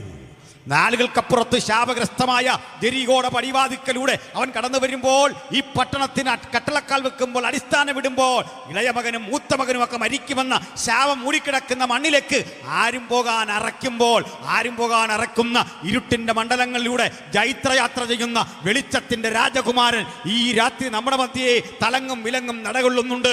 അവിടുത്തെ പാദസ്പന്ദനം കേൾക്കുന്ന ദൈവമക്കൾ കാതുകൂർപ്പിച്ച് പിടിച്ചുകൊണ്ട് പറയണം, ചിലതരം ശബ്ദങ്ങൾ ഞങ്ങൾക്ക് ഈ രാത്രി കേൾക്കാം. ലോകം അടച്ചു വച്ച ചില ശബ്ദങ്ങൾ കേൾക്കാം, ചില വ്യക്തികളെ കാണാം. അകക്കണ്ണുകൾ തുറന്നുകൊണ്ട് ആ കാഴ്ച കാണാൻ വേണ്ടി നിയോഗിതരായ ദൈവമക്കളെ ഓർത്ത് ഞാൻ ദൈവത്തെ സ്തുതിക്കുന്നു. ഹല്ലേലൂയ. പ്രിയരെ, അവിടേക്ക് വരുമ്പോൾ ഇവനൊരു വിളിക്കുക, യേശുവേ ദാവീദ് പുത്ര. അവിടെ നിന്നോ എല്ലാ മനുഷ്യൻ മിണ്ടാതിരിക്കുക. അടുത്ത വചനം, അവനോ അധികം ശബ്ദത്തിൽ ഉച്ചത്തിൽ വിളിച്ചു. ഇവൻ ചെയ്തൊരു നിയമവിരുദ്ധ പ്രവൃത്തിയാണെന്നറിയോ? എന്താ കാര്യം? രാജ്യം ഭരിക്കുന്ന റോമാ കൈസറുണ്ടേ. ആ റോമാ കൈസർക്ക് കേൾക്കാൻ ഇഷ്ടമില്ലാത്ത കാര്യമാ യഹൂദന്മാർക്കൊരു മശിയ വരുന്നു പിറക്കുന്നുള്ളത്. നാട് ഭരിക്കുന്ന നാടുവാഴിയുണ്ടേ പീലാത്തോസ്. ആ നാട്ടിലൊരു നാട്ടുരാജാവുണ്ടേ ഹെരോദ. ഇവർക്കാർക്കും ഒരു മശികയെക്കുറിച്ച് കേൾക്കാൻ ആഗ്രഹമില്ല. മശിക തങ്ങളുടെ അവസരം തട്ടിക്കളയും, അധികാരം തട്ടിക്കളയും. അതുകൊണ്ട് ആ ശബ്ദം മുഴക്കാൻ താല്പര്യമില്ലാതെ ആളുകൾ ഇരിക്കവേ ഒരുവൻ ഒറ്റയ്ക്ക് പറയുക, നീയാണ് മശിക, നീയാണ് രാജാവ്, നിന്നെ തന്നെയാണ് ഞാൻ വിളിക്കുന്നത്, യേശുവേ ദാവീദ് പുത്ര. സ്പെസിഫൈ ചെയ്യുക. ശാസ്ത്രിക്ക് കണ്ടുപിടിക്കാനാവാത്ത പരീശന് തിരിച്ചറിയാനാവാത്ത, ആരവാരം മുഴക്കുന്ന മനുഷ്യർക്ക് തിരിച്ചറിയാനാവാത്ത ഒരറിവിൻ്റെ ആഴങ്ങളിലേക്ക് അന്ധൻ്റെ ഹൃദയത്തെ ദൈവം ഉണർത്തിയെങ്കിൽ അവൻ അരികിൽ വന്നു. അവനോട് ചോദിക്കുക, ഞാൻ നിനക്ക് എന്താ ചെയ്യണ്ടേ? ആ ചോദ്യം കേട്ടപ്പോൾ അവൻ്റെ ഒരു വിളി കേട്ടില്ലേ, റബ്ബൂനി. ഒരു എബ്രായ പദത്തിൻ്റെ ഒടുവിൽ ഈ ശബ്ദം വന്നാൽ എൻ്റെ എന്നർത്ഥമാകും. ഉദാഹരണം, ഏൽ എന്ന് വെച്ചാൽ ദൈവം എന്നാണ്, ഏലീ എന്ന് വെച്ചാൽ എൻ്റെ ദൈവമേ. കണ്ടോ, ഏലി എന്ന് പേരുള്ള സൗകര്യമാരുടെ വിഷമിക്കണ്ട, എൻ്റെ ദൈവമേ എന്നാ പേരിൻ്റെ അർത്ഥം. ആ പേരൊക്കെ ഇട്ടിട്ട് മര്യാദയ്ക്ക് ജീവിച്ചോണം, അതേ ഉള്ളൂ. എലി എന്ന് പറഞ്ഞാലാണ് റബ്ബൂനി, എൻ്റെ ഗുരു. നമുക്ക് ചോദിക്കാം, നിന്നെ എവിടെ വെച്ചാ പഠിപ്പിച്ചേ? ഇല്ല, ഞാൻ ക്ലാസ് പഠിച്ചിട്ടില്ല. 12 ശിഷ്യന്മാരുടെ കൂടെ മാസ്റ്റർ റോളിൽ എൻ്റെ പേരില്ല, ഒറ്റ അറ്റൻഡൻസും എനിക്കില്ല, ദൈവരാജ്യത്തിൻ്റെ ക്ലാസ് കേട്ടില്ല. പക്ഷെ ഒന്നെനിക്കറിയാം, ഇതെൻ്റെ ഗുരുവാ, എൻ്റെ അവകാശം ഇവൻ്റെ മീതയാ, ഞാൻ വിട്ടുതരില്ല എൻ്റെ ഗുരു. ഈ രാത്രി അവകാശബോധത്തോടെ പറയാം, അങ്ങൻ്റെ കർത്താവാണ്. നിന്നെ വിട്ടിടത്തോട്ടോ വലത്തോട്ടോ മാറാത്ത ആത്മബന്ധത്തിലാണ് എൻ്റെ ജീവിതം. റബ്ബുനി, എനിക്ക് കാഴ്ച പ്രാപിക്കണം. അവൻ കണ്ടു. അവൻ്റെ ആ കാഴ്ചയെക്കുറിച്ച് എനിക്കൊരു സന്തോഷമുണ്ട്. കാഴ്ചയുള്ള നമുക്ക് അതൊരു അനുഗ്രഹമാണെന്ന് ഉള്ള സത്യമാണ്. കാരണം ഇരുട്ടിൻ്റെ ലോകത്താണ്. അവനെ നിറമെന്തെന്നറിയില്ല, ചുവപ്പും വെളുപ്പും കറുപ്പും അറിയില്ല, പച്ച അറിയില്ല, ആകാശത്തെക്കുറിച്ചറിയില്ല, കടലിനെക്കുറിച്ചറിയില്ല. ഇതൊക്കെ കേട്ടിട്ടുണ്ട്. ഓർമ്മയിലെവിടെയോ ചില സങ്കല്പങ്ങളുണ്ട്. മനുഷ്യനാര് മൃഗമാര് ഇരുളന്ത് വെളിവന്ത് ഇതൊന്നും അറിയാത്തൊരുവൻ ഇതൊക്കെ അറിയാവുന്ന നമുക്ക് ഈ അറിവ് കൊണ്ട് എന്ത് ഗുണമുണ്ടായി? നിങ്ങൾ കണ്ടു ലോകത്തെ, ഞാൻ കണ്ടു ലോകത്തെ. ആ അറിവുകൾ നമ്മെ പാപിയാക്കി, ആ അറിവുകൾ നമ്മെ കുഴപ്പക്കാരാക്കി, ആ കാഴ്ച നമ്മെ അത്യാഗ്രഹികളാക്കി, ആ കാഴ്ച കൂടുതൽ വെട്ടിപ്പിടിക്കുന്ന മത്സരത്തിൻ്റെ കമ്പോളത്തിലൂടെ യാത്ര ചെയ്യാൻ എന്നെ പഠിപ്പിച്ചു. ആ അറിവുകൾ എൻ്റെ മകനും മകളുമൊക്കെ മത്സരിച്ച് നിങ്ങളുടെ മക്കളെക്കാൾ കരുത്തരായി മുന്നേറണമെന്ന അസൂയയുടെ ബോധം എന്നിലും നിങ്ങളിലും അങ്കുരിപ്പിച്ചു. നമ്മൾ കണ്ടതൊക്കെ മത്സരമല്ലേ? നമ്മൾ കേട്ടതൊക്കെ അത്തരത്തിലെ വാഗ്വാദമല്ലേ? ഞാനും നിങ്ങളും അറിഞ്ഞത്, കേട്ടത്, മനസ്സിലാക്കിയതൊക്കെ ഇത്തരം വാഗ്വാദങ്ങളുടെ, മത്സര കമ്പോളങ്ങളുടെ, ആഭിചാര ശബ്ദങ്ങളുടെ ഒക്കെ വഴിയായിരുന്നെങ്കിൽ ഇയാളെ കാഴ്ച കണ്ടിട്ടില്ല. കണ്ണു തുറന്നു. അവൻ ആദ്യം കണ്ടത് എന്തിനെയാ? സകലത്തിനും കാരണഭൂതൻ മനുഷ്യരൂപം പൂണ്ട് തൊട്ടുമുമ്പ് നിൽക്കുന്നു.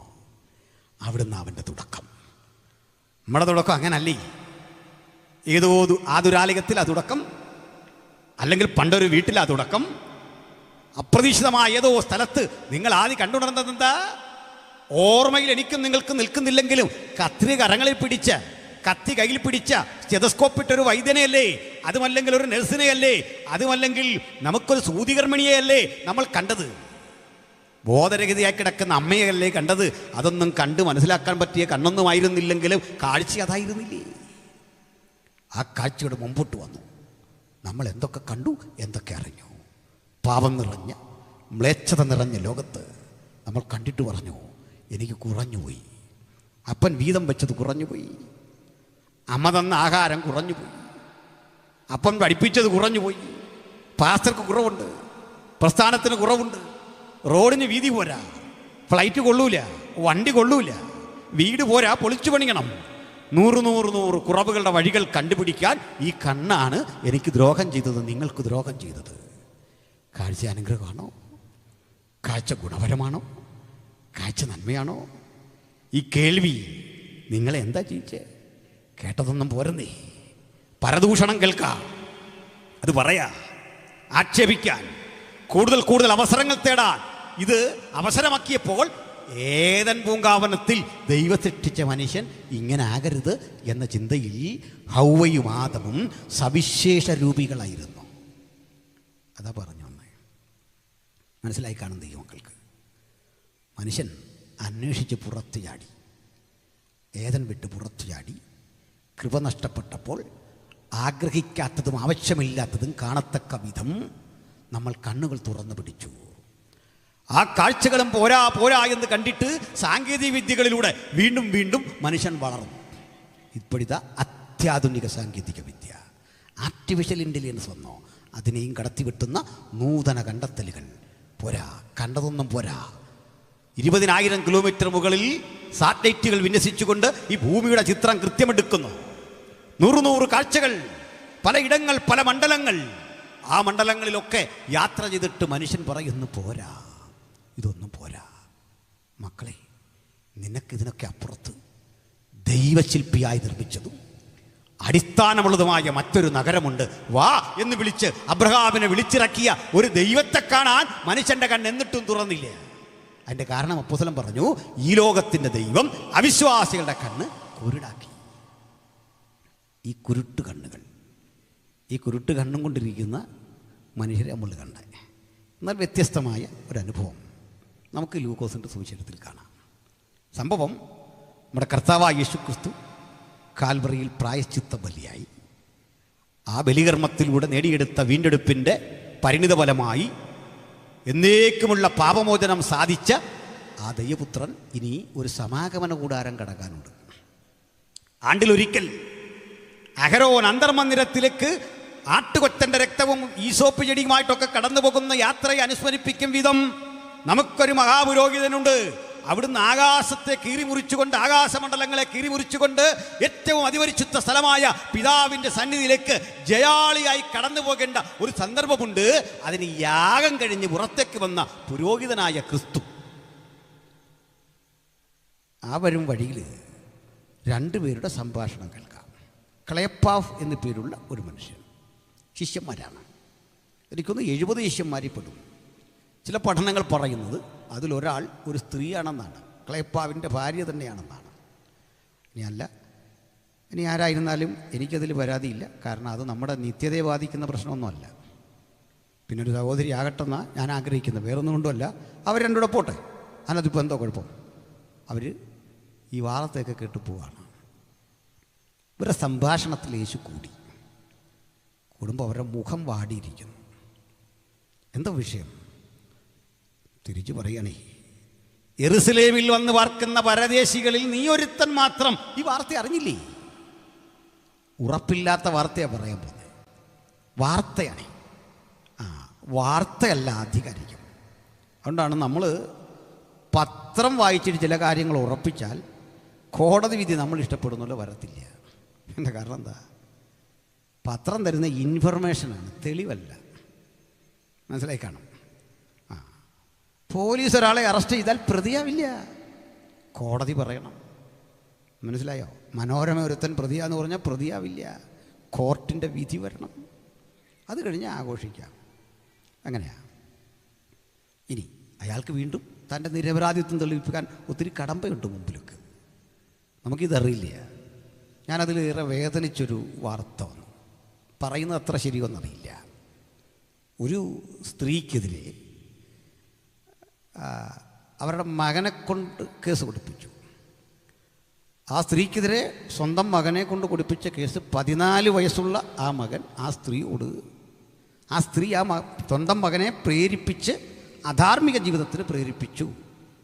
അവനെ ഒരു ട്രോമാ സ്റ്റേജിലേക്ക് ആക്കി. ആ സ്ത്രീ അറസ്റ്റ് ചെയ്തുകൊണ്ട് പോവാണ്. മീഡിയ എല്ലാം ഇങ്ങനുണ്ട്, ഇതെല്ലാം ഒപ്പിയെടുക്കുന്നുണ്ട്. കണ്ടവർ നെറ്റി ചൊളിച്ചു. എന്തൊരു വൃത്തികെട്ട വാർത്ത. പക്ഷേ അട്ടക്കുളങ്ങര ജയിലിൽ 100 ദിവസം കഴിഞ്ഞവർ പുറത്തു വരുമ്പോഴേക്കും സ്ഥിതി മാറി. എന്താണ് സംഭവം എന്നറിയണ്ടേ? വേർപിരിയാൻ തുടങ്ങുന്ന ഭർത്താവ് മകനെ കയ്യിലെടുത്തുകൊണ്ട് ആസൂത്രിതമായി ഉണ്ടാക്കിയൊരു കെട്ടുകഥയാണ്. കേസൊക്കെ തള്ളിപ്പോയി. പക്ഷേ ആ സ്ത്രീയുടെ ജീവിതം, അവരനുഭവിച്ച പ്രതിസന്ധിയുടെ ആഴം എത്ര പേർക്ക് മനസ്സിലാവില്ലേ? അവിടെയാണ് കേൾവിയുടെ, കാഴ്ചയുടെ പരിമിതി. കേൾവി കേട്ടേ, കാഴ്ച കണ്ടേ, ഒരു കാര്യം പറയാൻ വരട്ടെ. എന്നാൽ വചനം കൃത്യമായിട്ട് പറയുന്നത് കേൾപ്പാൻ വേഗത വേണം, പറയാൻ താമസം വേണം. വാർത്ത പരത്തുകയാണ്. ഇൻഫർമേഷൻസാണ്. നമ്മൾ കോടതിക്ക് ഇൻഫർമേഷൻ കൊടുക്കില്ലേ, പോലീസിന് കൊടുക്കുക ഇൻഫർമേഷൻ. സാർ എനിക്കൊരു അറിവുണ്ട് കേട്ടോ, ഒരു ഇൻഫർമേഷൻ പാസ് ചെയ്യാം. പക്ഷേ ഇൻഫർമേഷൻ കോടതി കൊണ്ടുവരാൻ പറ്റില്ല. വിത്ത് സബ്സ്റ്റാൻഷ്യൽ എവിഡൻസ്, തെളിവുണ്ടോ കൊണ്ടുപോവാ, അത് വെച്ചേ വിധി വരൂ. അങ്ങനെയാ. പോലീസ് പറഞ്ഞ കേട്ട് നടപടി എടുക്കില്ല, പത്രം പറഞ്ഞ കേട്ട് നടപടി എടുക്കില്ല. വിധിക്ക് അടിസ്ഥാന നിയമമുണ്ട്. അങ്ങനെ വേണം. എന്താ നിങ്ങൾ രണ്ടാൾ പറയുന്നത്? യെരൂശലേമിൽ വന്ന് പാർക്കുന്ന പരദേശികളിൽ താങ്കൾ ഒരുവൻ മാത്രം അറിഞ്ഞില്ലേ? പറയൂ. ഞങ്ങൾ ഒരു ഗുരു ഉണ്ടായിരുന്നു ഞങ്ങൾക്ക്. ഞങ്ങൾ അവനെക്കുറിച്ച് ധരിച്ചത് റോമൻ ആധിപത്യത്തിൽ നിന്ന് ഞങ്ങളെ വീണ്ടെടുക്കുമെന്നൊക്കെയാണ്. ഇസ്രായേലിൻ്റെ വീണ്ടെടുപ്പുകാരൻ അവനാണെന്നാണ് ധരിച്ചത്. പക്ഷേ പൊന്തിയോസ് പീലാത്തോസിൻ്റെ പക്കലേക്ക് യഹൂദന്മാർ അവനെ ഏൽപ്പിച്ചു കൊടുത്തു. അയാൾ അവനെ ക്രൂശിച്ചു. ക്രൂശിക്കപ്പെട്ടവൻ മരിച്ചടക്കപ്പെട്ടു. അരിമത്തയിലെ യോസേഫിൻ്റെ കല്ലറയിൽ അവനെ അടക്കം ചെയ്തു. ആ കല്ലറയുടെ കവാടത്തെ ഒരു മഹാശില കൊണ്ട് ബന്ധിച്ചു. ഇന്ന് 3 ദിനങ്ങൾ കഴിഞ്ഞു സാർ. ഞങ്ങളുടെ സ്ത്രീകളിൽ ചിലർ അവിടെ ചെല്ലുമ്പോൾ ആ കല്ലറ തുറന്നു കിടക്കുന്നതായി കണ്ടു. ഉയർത്തെഴുന്നേറ്റവനെ കണ്ടു എന്നും അവർ പറയുന്നു. എന്തു വിശ്വസിക്കണമെന്നറിയില്ല. നേരോ നുണയോ അറിയില്ല. ഈ ആശങ്കയിൽ നിൽക്കുമ്പോൾ മുഖം വാടി. അപ്പോൾ അവർ മനസ്സിലാക്കണേ, ഇവരെന്താ പ്രതീക്ഷിച്ചത്? കർത്താവിൻ്റെ തിരിച്ചുള്ള മറുപടി ഒരൽപ്പം കട്ടിയാണ്. ആ മറുപടി കേട്ടാൽ പിന്നെ ആരും ഈ പുതുപ്പള്ളി സെൻറ്ററിൽ നിൽക്കില്ല. ഞങ്ങളൊക്കെ എൻ്റെ 4 അംശം പോലും പറയാതെ നിങ്ങൾ ഞങ്ങളെയൊക്കെ വിട്ട് പോടുക പലരും. എന്താ പറഞ്ഞത്? മന്ദബുദ്ധികളെ. ഇതിൽ എത്രയോ മാന്യമായിട്ടാ സാറ് വഴക്ക് പറയുന്നത് നിങ്ങളെ. മന്ദബുദ്ധികളെ, പ്രവാചകന്മാർ പറഞ്ഞത് വിശ്വസിക്കാത്ത. അങ്ങോട്ട് വിമർശനം തുടങ്ങി. കണ്ടോ വചനത്തിൻ്റെ തീഷ്ണത കർത്താവിൽ വ്യാപരിക്കുന്നുണ്ടോ? പ്രവാചകൻ പറഞ്ഞത് വിശ്വാസമില്ലല്ലേ? അവിടെ പറഞ്ഞതാ, ദൈവത്തിൻ്റെ ക്രിസ്തു മരിച്ചടക്കപ്പെട്ട് 3-ാം നാൾ ഉയർത്തെഴുന്നേൽക്കേണ്ടതാകുന്നു എന്ന് നിങ്ങൾ വായിച്ചിട്ടില്ലയോ? ആ അറിവ് നിങ്ങൾക്ക് കിട്ടും. ഈ സംഭവം കേട്ടിട്ടും വചനമുള്ളിൽ സംഗ്രഹിക്കാതെ നിങ്ങൾ എന്തുകൊണ്ട് പോയി? ഒരു പുരുഷനാ കേൾക്കുന്ന അപ്പുറത്തെ. പുള്ളി ചൂടാകേണ്ടതാ. ചുമ്മാ ആവശ്യമില്ലാത്തൊന്നും വിളിക്കരുത്. ഞങ്ങളൊരു കാര്യം പറഞ്ഞതേ ഉള്ളൂ. പക്ഷെ കർത്താവിൻ്റെ ശാസനയ്ക്കൊരു സുഖമുണ്ടെന്ന്. കർത്താവ് തല്ലിയാൽ സുഖമാണെന്ന്. അങ്ങനെയല്ലേ? ബാല്യത്തിൽ നമ്മളെ പപ്പ തല്ലിയാലേ, അപ്പച്ചൻ തല്ലിയാലേ ഒരു കാര്യം ഉറപ്പാണ്, സൂപ്പർ പലഹാരമൊക്കെ വൈകിട്ട് മേടിച്ചോണ്ടേ വരുള്ളൂ അല്ലേ? നമ്മുടെ ലോകത്തിലെ അപ്പൻ അത്രയും അറിയാമെങ്കിൽ ഒരു തല്ല് കർത്താവ് തന്നാൽ അതിലും വലിയൊരു തലോടലും കൊണ്ടേ വരൂ. ഒരു തല്ലെങ്കിലും അവൻ്റെ നിന്ന് കിട്ടിയാൽ ഓർക്കണം, അതൊരു ഭാഗ്യമാണ്. നീ എന്നെ തല്ലുന്നു, അതൊരു ഭാഗ്യമാണ്. തല്ലുന്നവൻ തന്നെ തടവും അതേ കരം വെച്ച്. ഞാൻ തല്ലിയ മകനെ നിങ്ങൾ തടവിയിട്ട് ഒരു ഗുണവുമില്ലെന്ന്. ഞാൻ തല്ലിയ മകനെ ഞാനൊന്ന് തടവിക്കഴിയുമ്പോൾ ആ കണ്ണിൽ നിന്ന് 2 തുള്ളി കണ്ണീരുണ്ട്. ചിലപ്പോഴൊക്കെ കുഞ്ഞുങ്ങളെ ഭക്ഷണം ബഹിഷ്കരിച്ചൊരു കിടപ്പാണ്. നമ്മൾ പറയും പച്ചവെള്ളം അവന് കൊടുക്കരുത്, കിടക്കണ്ട അവിടെ, വിളിക്കണ്ട. ഭാര്യയും സമ്മതിക്കും, അവിടെ കിടക്കട്ടെ. നമ്മളിങ്ങോട്ട് വന്നേ ആ ചപ്പാത്തിയുടെ കഷ്ണം അല്പം ഒന്ന് കടിച്ചെടുക്കാൻ തുടങ്ങുമ്പോൾ, മുറിക്കാൻ തുടങ്ങുമ്പോൾ അകത്തൊരു നീറ്റൽ. കുഞ്ഞിനെ വിളി. പിണങ്ങി കിടക്കുന്ന അവൾ വരണമെങ്കിലേ, അവൻ വരണമെങ്കിലേ പപ്പ അവിടെ ചെല്ലണം. വേറെ ആര് പറഞ്ഞാലും അവിടെ പ്രായച്ചിത്തമില്ല. പപ്പ അങ്ങോട്ട് ചെന്നിട്ട് വിളിക്കും. എന്നിട്ട് അവനൊരു തട്ടുണ്ട് നമുക്കിട്ട്. അത് ലോകത്തൊരു മനുഷ്യൻ കണ്ടവർക്ക് അഹങ്കാരിയായി ചേർക്കുന്നത് പപ്പായെ തട്ടുന്ന അല്ലെന്ന്. പപ്പായ ചിലപ്പോൾ അവനിങ്ങനെ തള്ളി മാറ്റും. എനിക്ക് വേണ്ട, വന്നാട്ടെന്നേ കൊണ്ടവിടെ ഇരുത്തിയിട്ട് പപ്പ ഒരല്പം എടുത്താൽ വായിലേക്ക് വെച്ച് കൊടുക്കുമ്പോൾ ഒരു തുള്ളി കണ്ണീര് കൂട്ടി അവൻ കഴിക്കുന്ന കാണുമ്പോൾ അപ്പൻ്റെ ഉള്ളവും നീറും. അങ്ങനെ നമുക്കിട്ട് തല്ലിയാൽ തമ്പുരാൻ്റെ ഉള്ളത്തിലുണ്ടൊരു നീറ്റൽ. അതിൻ്റെ പേരാ സ്നേഹം. കാൺമീൻ നാം ദൈവമക്കളെന്ന് വിളിക്കപ്പെടുവാൻ എത്ര വലിയ സ്നേഹം പിതാവ് നമുക്ക് നൽകിയിരിക്കുന്നു. അതുകൊണ്ട് വിളിച്ചു മന്ദബുദ്ധികളെ. തമ്പുരാൻ എന്ത് പറഞ്ഞാലും സന്തോഷമാണെന്നുള്ള ദൈവമക്കളെ കുറിച്ച് ഞാൻ ദൈവത്തെ സ്തുതിക്കുന്നു. നീ തല്ലുമ്പോഴുമുണ്ടൊരു സാന്ത്വനം. നിനക്ക് മാത്രമേ എന്നെ സാന്ത്വനപ്പെടുത്താൻ കഴിയൂ. എന്നിട്ട് പറഞ്ഞു, തിരുവെഴുത്ത് അങ്ങോട്ട് വിശദീകരിക്കുക. തിരുവെഴുത്ത് യേശു വിശദീകരിച്ചത് അങ്ങോട്ട് കേട്ടു. താൻ ആരാണെന്നറിയാതെ അവരുടെ മുഖം മറച്ചു. അങ്ങനെയാ ഏതെങ്കിലും അവസ്ഥയിലേക്കാക്കിയെന്ന് ചിലപ്പോൾ ഇതൊരു അനുഗ്രഹമാണെന്ന് പറഞ്ഞേ. ഏദനിൽ ഹവ്വ പാപം ചെയ്യും മുമ്പ് എന്തായിരുന്നു ആ അവസ്ഥയിലേക്ക് ചില കാഴ്ചകൾ കാണാതെ അങ്ങ് മറച്ചു. വചനം കേട്ടാൽ മതിയെന്ന്. സന്തോഷമുണ്ടോ? നമ്മുടെ കാഴ്ച വാങ്ങിയാലും ഈ വചനത്തിൻ്റെ കേൾവി മതി. ഏത് പ്രതിസന്ധിയിലും അത് നമ്മളെ മുമ്പോട്ട് നയിക്കും. ഹല്ലേലൂയ. ആരൊക്കെ എന്തൊക്കെ നിങ്ങൾക്കെതിരെ എനിക്കെതിരെ ആരോപണങ്ങളും ആലോചനകളും കൊണ്ടുവന്നാലും ഈ വചനത്തിൻ്റെ ശക്തി മതി. അത് കണ്ട് കണ്ട് കണ്ട് കണ്ടുപോകാൻ അത് നമ്മുടെ മുമ്പിൽ കാവലായിരിപ്പുണ്ട്. വചനം നമുക്ക് വെളിച്ചമാണ്. ആ വെളിച്ചം കൊട്ടിയടക്കാൻ ലോകത്തിലൊരു ശക്തിക്കും കഴിയില്ല. കുറേ അങ്ങോട്ട് എന്തൊരു ജംഗ്ഷനിൽ ചെന്നപ്പോൾ എന്നാൽ ഞാൻ പിരിയുകയാണ് എന്ന അർത്ഥത്തിൽ അങ്ങോട്ട് പിരിയാൻ തുടങ്ങുമ്പോൾ അവർ പറയാ, അയ്യോ നാഥ പോകല്ലേ. നേരം ഇരുട്ടി തുടങ്ങി, സൂര്യൻ അസ്തമിക്കാറായി, വീട്ടിലേക്ക് വാ. വലിയ സന്തോഷമായി. കർത്താവരെ കൂടെ ചെന്നു. ഒരു ഭക്ഷണത്തിന് വിളിച്ചു. അവരെയൊക്കെ നാട്ടിലൊരു ശീലമുണ്ട്, ഭക്ഷണം കഴിക്കാൻ നമ്മളിരുന്നാൽ ആദ്യം കഴിക്കുന്നത് അതിഥി അല്ല, വീട്ടുകാരാണ്. എന്തൊരു സംസ്കാരമായി യഹൂദൻ്റെ അല്ലേ. മനസ്സിലായോ? സ്കറിയാപ്പാസ വീട്ടിൽ ഞാൻ ചെന്നാൽ ആദ്യം അദ്ദേഹവും പിള്ളേരും ഭാര്യയെല്ലാം കഴിക്കുന്നു. ചിന്തിക്കാൻ പറ്റുമോ നമുക്കവിടെ? എന്നാൽ അതെങ്ങനെയാണെന്ന് പറയാം. അപകടമൊന്നുമില്ല. ആദ്യം ഈ ഭക്ഷണമെല്ലാം ഒരുക്കി വെച്ചിട്ട് അത് ഞാൻ വിളമ്പി കൊടുക്കണം. അതിഥി ആതിഥേയന് കൊടുക്കണം. ഒരപ്പം എടുത്ത് വാഴ്ത്തി നുറുക്കി ഇവർക്ക് കൊടുക്കും. ഇവർ കഴിച്ചു എന്നൊന്ന് വരുത്തി തീർക്കേ ഉള്ളൂ. എന്നിട്ട് കൈയൊക്കെ വെടിപ്പാക്കി വന്ന് എൻ്റെ കൈയൊക്കെ ഒന്ന് കഴുകിത്തരും. എന്നിട്ട് എനിക്ക് ഫുഡ് തരും. എന്തിനാണെന്നറിയേണ്ടി ഇവർ കഴിച്ചു എന്ന് വരുത്തി തീർക്കുന്നത്? ആശങ്ക കൂടാതെ ഞങ്ങളുടെ അതിഥി കഴിക്കണം, ഞങ്ങൾ തൃപ്തരായി. സിംബോളിക്കലാണ്. എന്നിട്ട് എന്നെ തൃപ്തിപ്പെടുത്തി. ആ കോഴ്സാണ്. പലതരം ഭക്ഷണം ഇങ്ങ് തരികയാണ്. ജൂതൻ്റെ ഭക്ഷണം എന്ന് പറഞ്ഞാൽ നമ്മളീ കാണിക്കുന്നുള്ള പരിപാടിയൊന്നുമല്ല. ഇത് സാറിനോടൊക്കെ ചോദിക്കും, ഭക്ഷണം കഴിച്ച് നമ്മൾ മടുത്തു പോകും. പഴങ്ങളൊക്കെ എന്താണ് ഇത് കേട്ടാൽ ഇന്ന് രാത്രി അവിടെ പോകാൻ തോന്നും. അത്തരം ഫുഡാണ്. അവിടെ അരക്കത്തരമൊന്നുമില്ല, ഡീസൻറ്റ് ഫുഡ്. നമ്മളോർക്കും യോസേഫിന് ഇരട്ടി ഭക്ഷണം യോസേഫ് ബെന്യാമീന് കൊടുത്തു നോക്കുമ്പോൾ ഇത് മനുഷ്യനെങ്ങനെ കഴിക്കുന്നതെന്ന് ഓർത്തു പോകും. പക്ഷേ കഴിച്ചു തുടങ്ങിയാൽ നിർത്താൻ തോന്നാത്ത വീട്ടിലെ ഭക്ഷണമാണെന്ന്. പലതരം സാധനം അങ്ങ് വരികയാണ്. ആ ക്രമത്തിന് വരുന്നുകൊണ്ട് വയറിനൊന്നൊരു കുഴപ്പമില്ല, നല്ല സുഖമാണ്. പീറ്റർ വിഷ് എന്നൊരു സാധനം കിട്ടും. അത് കണ്ടാൽ നമ്മൾ കഴിക്കുകയില്ല. കാരണം അതിൻ്റെ രൂപവും ഭാവവും ഒക്കെ കണ്ടാൽ ഇത് തിരിച്ച് കടലിൽ പോയി ചാടുമെന്ന് തോന്നും. പ്ലേറ്റ് വെച്ചിരിക്കുകയാണ്. പക്ഷെ അതിൻ്റെ ഒരു ഭാഗം എടുത്ത് കഴിച്ചു കഴിഞ്ഞാൽ അതിൻ്റെ മുള്ളും ചെതുമ്പലും പോലും കളയില്ല, മൊത്തം കഴിച്ചു കളയും. അത് കർത്താവ് കൊടുത്ത അത്ര സാധനം കൊടുക്കുള്ളൂ. അതാണ്. പഴയതും ഡ്യൂപ്ലിക്കേറ്റും ഒന്നും യേശു തരികയില്ലെന്ന്. നല്ല വസ്തു. ആ നാട്ടിലുമുണ്ട് അതിൻ്റെ ഒരു ഐശ്വര്യം. സ്തോത്രം. വേണ്ട ഒരുതപ്പെട്ട പണിയൊന്നും അവൻ്റെ അടുത്ത് കേൾക്കുകയില്ലെന്ന് ഇപ്പം മനസ്സിലായില്ലേ? അടുത്ത ദിവസം വരുന്ന കർത്താവിൻ്റെ ദാസന്മാരൊക്കെ അത് പ്രസംഗിച്ചോളും. അത്തരം കാര്യങ്ങളാണ് നമ്മുടെ ദിവ്യാസന്മാരൊക്കെ സംസാരിക്കുന്നത്. അത് കുറ്റമൊന്നുമല്ല. ഓരോ കാലത്തുണ്ടാകുന്ന കാര്യം പറയണ്ടേ. അതല്ലേ നമ്മുടെ വിളിയും തിരഞ്ഞെടുപ്പൊക്കെ. അത് കുറ്റമൊന്നുമല്ല. അതിൽ ചെറിയ തിരുത്തലൊക്കെ പിൽക്കാലത്ത് വന്നെന്ന് വരും. പക്ഷേ ആ ത്രെഡൊക്കെ കറക്റ്റാണ്. കേബ്രാസർ പ്രസംഗിച്ചൊക്കെ ഞങ്ങളും പറയുന്നു ത്രെഡ് കറക്റ്റാണ്. വിശദീകരണത്തിൽ ചെറിയ വ്യത്യാസമൊക്കെ വരും, അത്രേ ഉള്ളൂ. അല്ലാതെ കുഴപ്പമൊന്നും അതിനകത്തില്ല. ആത്യന്തികമായിട്ടിനകത്ത് കുഴപ്പമൊന്നുമില്ല. അതിനകത്ത് ചെറുതായി കാണുമ്പോണ്ട. അപ്പോഴേ എന്തേ പറഞ്ഞേ? ഇത് കർത്താവ് ഇവർക്ക് ഇതുപോലെ ഫുഡ് എടുത്തു കൊടുത്തു.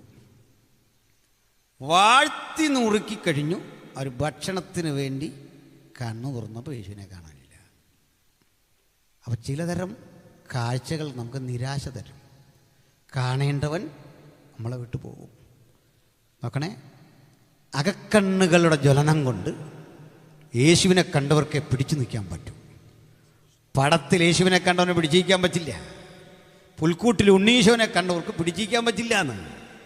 ആർക്കും സാധിക്കില്ലെന്ന്. അതിന് ഒരു കാരണം ഞാൻ നിങ്ങളോട് പറയാം. ഇപ്പോൾ ക്രിസ്മസ് കാലമല്ലേ. ക്രിസ്മസിൻ്റെ ചരിത്രവും മറ്റു കാര്യമൊക്കെ പോക്കോട്ടെ, സാറും അതൊക്കെ പറഞ്ഞല്ലോ.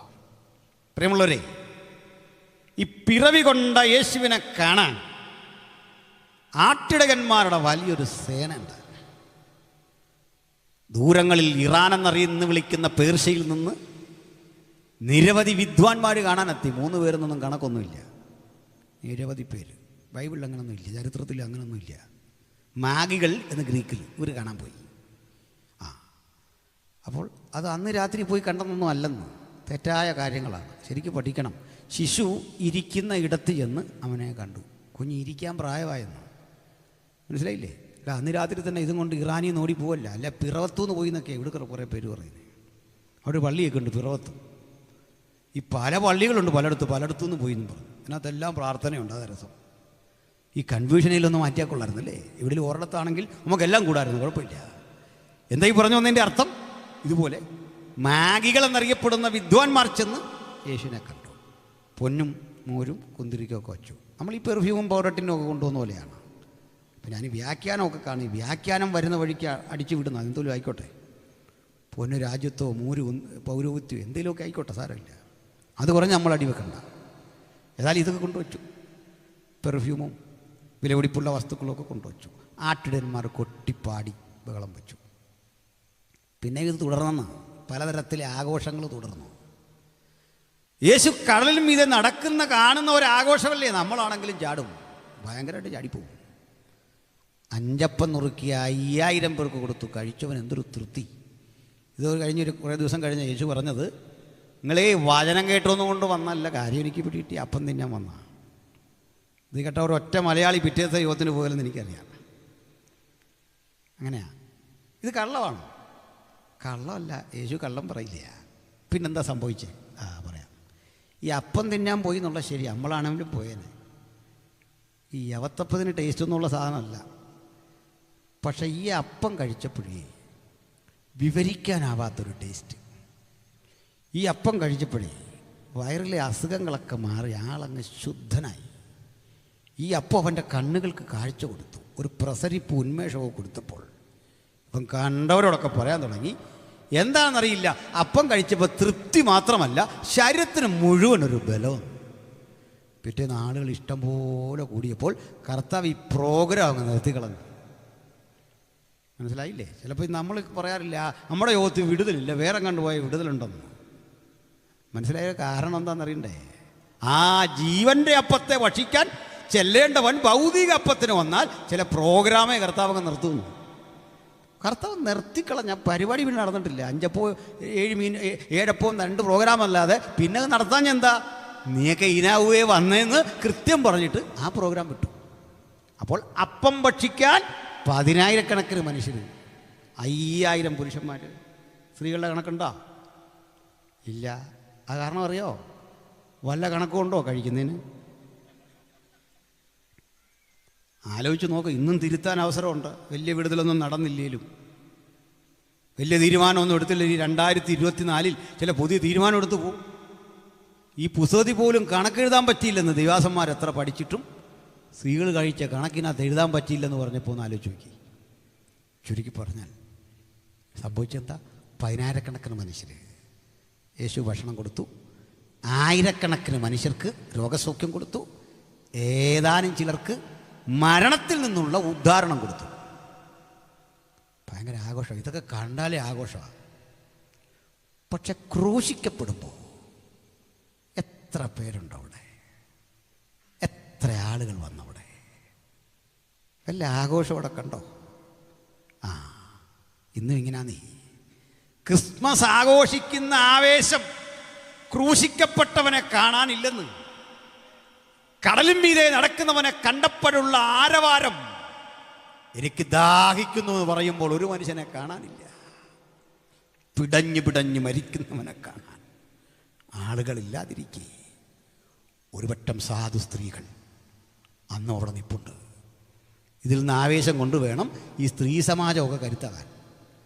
ഉമ്മ രൂത്തിൻ്റെ കഥയും എസ്തേറിൻ്റെ കഥയും ഓർപ്പാ കെട്ടിപ്പിടിച്ചു എന്നും പറഞ്ഞ് പൊട്ടിക്കരഞ്ഞു എന്നും പറഞ്ഞ് പോകാതെ ക്രൂശിൻ്റെ ചുവട്ടിലേക്ക് വാ. നിങ്ങളും വസ്തിരാജ്ഞിയുടെ കാര്യമൊക്കെ വിടന്ന് കേട്ട് മടുത്തുന്നു. അതുകൊണ്ട് പറഞ്ഞ നിങ്ങൾ പറഞ്ഞുണ്ടോ സഹോദരിമാർക്കൊരു 10 മിനിറ്റ് കൊടുത്താൽ അത് ഏറ്റവും രസകരമായ കാര്യം. ഈ ശവസംസ്കാരത്തിന് ലേഡീസിൻ്റെ ആളിന് സമയം കൊടുക്കും അനുശോചനം പറയാൻ.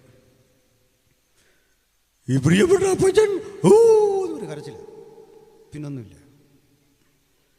എൻ്റെ മോനെ പ്രിപ്പയർ ചെയ്തൊരു മെസ്സേജ് പറ, പവർഫുള്ളായൊരു മെസ്സേജ്, നല്ലൊരു അനുസ്മരണം അല്ലേ? പ്രത്യാശ വേണമെന്നോ അല്ലേ? എനിക്കും ഈ ശവസംസ്കാരത്തിലൊക്കെ പ്രസംഗിക്കാൻ ഇന്നും ബുദ്ധിമുട്ടുള്ള ഒരാളാണ്. ഞാൻ പിന്നെ അങ്ങ് മാറുകൊടുന്നു. ആരുടെ മരണമാണെങ്കിലും പെട്ടെന്ന് ചില ഓർമ്മകൾ ഇങ്ങനെ ജീവിതത്തിലേക്ക് വരും. ഈ ചെറുപ്പക്കാരൊക്കെ ആണെങ്കിൽ അവിടെ നിന്ന് മാറിപ്പോവും. പിന്നെ ശവം നമ്മൾ സംസ്കരിക്കേണ്ട ഒരു ഘട്ടം ഉണ്ടെങ്കിൽ ഒരു ധൈര്യമൊക്കെ സംഭരിക്കും. പേടിയൊന്നുമല്ല, മറിച്ച് ചിലതരം ദുഃഖങ്ങൾ മനസ്സിലേക്ക് വരും. പറഞ്ഞെന്തിനാണെന്നറിയണ്ടേ, ഈ ക്രൂശിക്കപ്പെട്ടവനെ കാണാൻ സ്ത്രീകൾ വന്ന് നിൽക്കുമ്പോൾ നമ്മുടെ മുമ്പിലൊരു അപകടം നടന്നെങ്കിൽ അവിടെ പൊടിയുന്ന ചോര കാണാൻ കെൽപ്പില്ലാതെ മാറുന്ന ദൗർബല്യമുള്ള സ്ത്രീകളല്ലേ അത് സത്യത്തിൽ? നിങ്ങളങ്ങനെയാണ്. കാരണം നിങ്ങൾക്ക് മാതൃഹൃദയം ഉണ്ടെന്ന്. ഞാൻ എൻ്റെ മോനെ അടിക്കാൻ പിടിച്ച് 2 അടി കഴിയുമ്പോൾ അവനേക്കാൾ മുമ്പ് എൻ്റെ ഭാര്യ കരയില്ലേ? എന്താ കാര്യം? മാതൃഹൃദയമാണെന്നത്. സഹോദരന്മാർക്കത് മനസ്സിലാകണേ. അംഗൻവാടി പഠിപ്പിക്കാമെന്ന് പോയി നോക്കിയേ, മനസ്സിലായോ? കേസ് വരും പറ്റിയെന്ന്. ചെറുക്കനെ ഇങ്ങോട്ട് പിടിച്ചിട്ടുണ്ടല്ലോ. സത്യത്തിൽ ഏറ്റവും അധികം ശമ്പളം കൊടുക്കേണ്ടത് അംഗൻവാടി ടീച്ചർക്കാണ്, അല്ല കോളേജ് പ്രൊഫസർക്കല്ല. 2-3 കുഞ്ഞിനെയും കൊണ്ട് ജീവിക്കാൻ നിങ്ങൾ വിടുന്ന പാടൊന്ന് ആലോചിച്ച്. അങ്ങനെ ആകുമ്പോൾ ഈ 40 കുഞ്ഞിനെ വെച്ചുകൊണ്ടിരിക്കുന്ന ടീച്ചറുടെ കാര്യം ഒന്ന് ആലോചിച്ച്. അവർക്കാ പൈസ കൊടുക്കണ്ടേ? സ്തോത്രം. അമ്മയുടെ ഹൃദയം അതാണ്, മാതൃഹൃദയം അതാണ്. ഞാൻ എൻ്റെ മക്കളുടെ അടുത്ത് കഴിഞ്ഞ ദിവസം പറഞ്ഞു, മക്കളെ, ഈ അപ്പനും അമ്മയൊന്നും ശപിച്ചാൽ ഏൽക്കുകയില്ല. കുഞ്ഞ് നടുങ്ങിപ്പോയി. ഇതെന്താ അപ്പ പറയുന്നത്? എൻ്റെ കാരണം, അമ്മയ്ക്ക് ശപിക്കാനാവില്ലടാ, അപ്പന് ശപിക്കാനാവില്ല. ഉള്ളം നൊന്നല്ല പറയുന്നത്. നൊന്ന് പറഞ്ഞാൽ പോലും നീ യാത്ര തിരിക്കും മുമ്പ്, ബൈക്ക് എടുക്കും മുമ്പ് അപ്പൻ അത് തിരിച്ച് കൺവസ് ചെയ്യും. അമ്മ ശാപം പിൻവലിക്കും. അതാണ് അമ്മ. നിങ്ങൾക്ക് ഒരപകടം താങ്ങാനുള്ള ത്രാണി പോരെന്ന് മനസ്സിലായില്ലേ? എന്തിന്? ഒരു കൊടും കുറ്റവാളിയെ നിങ്ങളുടെ മുമ്പിലിട്ട് പോലീസ് തല്ലിയാൽ നിങ്ങൾക്ക് വിഷമം വരും. നിങ്ങളെന്നെ പറയും, സാർ മതി സാർ, അവൻ ചീത്ത പറഞ്ഞു, മദ്യപിച്ചു, മതി സാർ, ചെയ്യല്ലേ സാർ, ചെയ്യല്ലേ സാർ. ആ പോലീസ് ഉദ്യോഗസ്ഥർ പറയും, നിങ്ങളെപ്പോലൊരാ ഇവനെ വഷളാക്കുന്ന മാറ്. അതാ നിങ്ങളെങ്കിൽ ക്രൂശിൻ്റെ ചുവട്ടിൽ ഒരു കുറ്റവും ചെയ്യാത്ത, പാപമറിയാത്തവൻ, നിർമ്മലൻ, നിർദോഷൻ, സ്വർഗത്തെക്കാൾ ഉന്നതനായവൻ, മനുഷ്യ ശരീരം പൂണ്ട് തൻ്റെ പ്രാണനെ പ്രായച്ചിത്തമായി വെച്ചു കൊടുക്കുമ്പോൾ ഒരു പറ്റം സാധു സ്ത്രീകൾ അവിടെ. ആ കൂടെ പാവം യോഹന്നാൻ, അയാളൊരു ചെറുപ്പക്കാരനാണ്. അദ്ദേഹം എന്തിനാ നിന്നേന്നറിയണ്ടേ? വിലാപ്പുറം കുത്തിത്തുളയ്ക്കുമ്പോൾ, കയ്യിലും കാലിലും അണിയിറയ്ക്കുമ്പോൾ യോഹന്നാൻ്റെ അന്തരംഗത്തിലൂടെ കടന്നു പോകുന്ന ചിന്ത, ആ കരം നീട്ടി എത്ര തവണ ഞാൻ ഭക്ഷണം കഴിച്ചിട്ടുണ്ട്, ആ കരം എത്ര തവണ എന്നെ തഴുകിയിട്ടുണ്ട്, ആ കരം എന്നെ തൊട്ടിട്ടുണ്ട്. ഞാൻ ചാരിക്കിടന്ന നെഞ്ചകം വിണ്ടുകീറുന്ന ആ രംഗം കാണാൻ എനിക്ക് ഗതി വന്നല്ലോ. വേദനയുടെ തീഷ്ണതയിൽ അവിടെ നിൽക്കുന്നവരെ നോക്കി നിശബ്ദമായ ഒരനുഗ്രഹത്തിൻ്റെ സാന്നിധ്യം അവിടെ വ്യാപരിച്ചിട്ടുണ്ട്.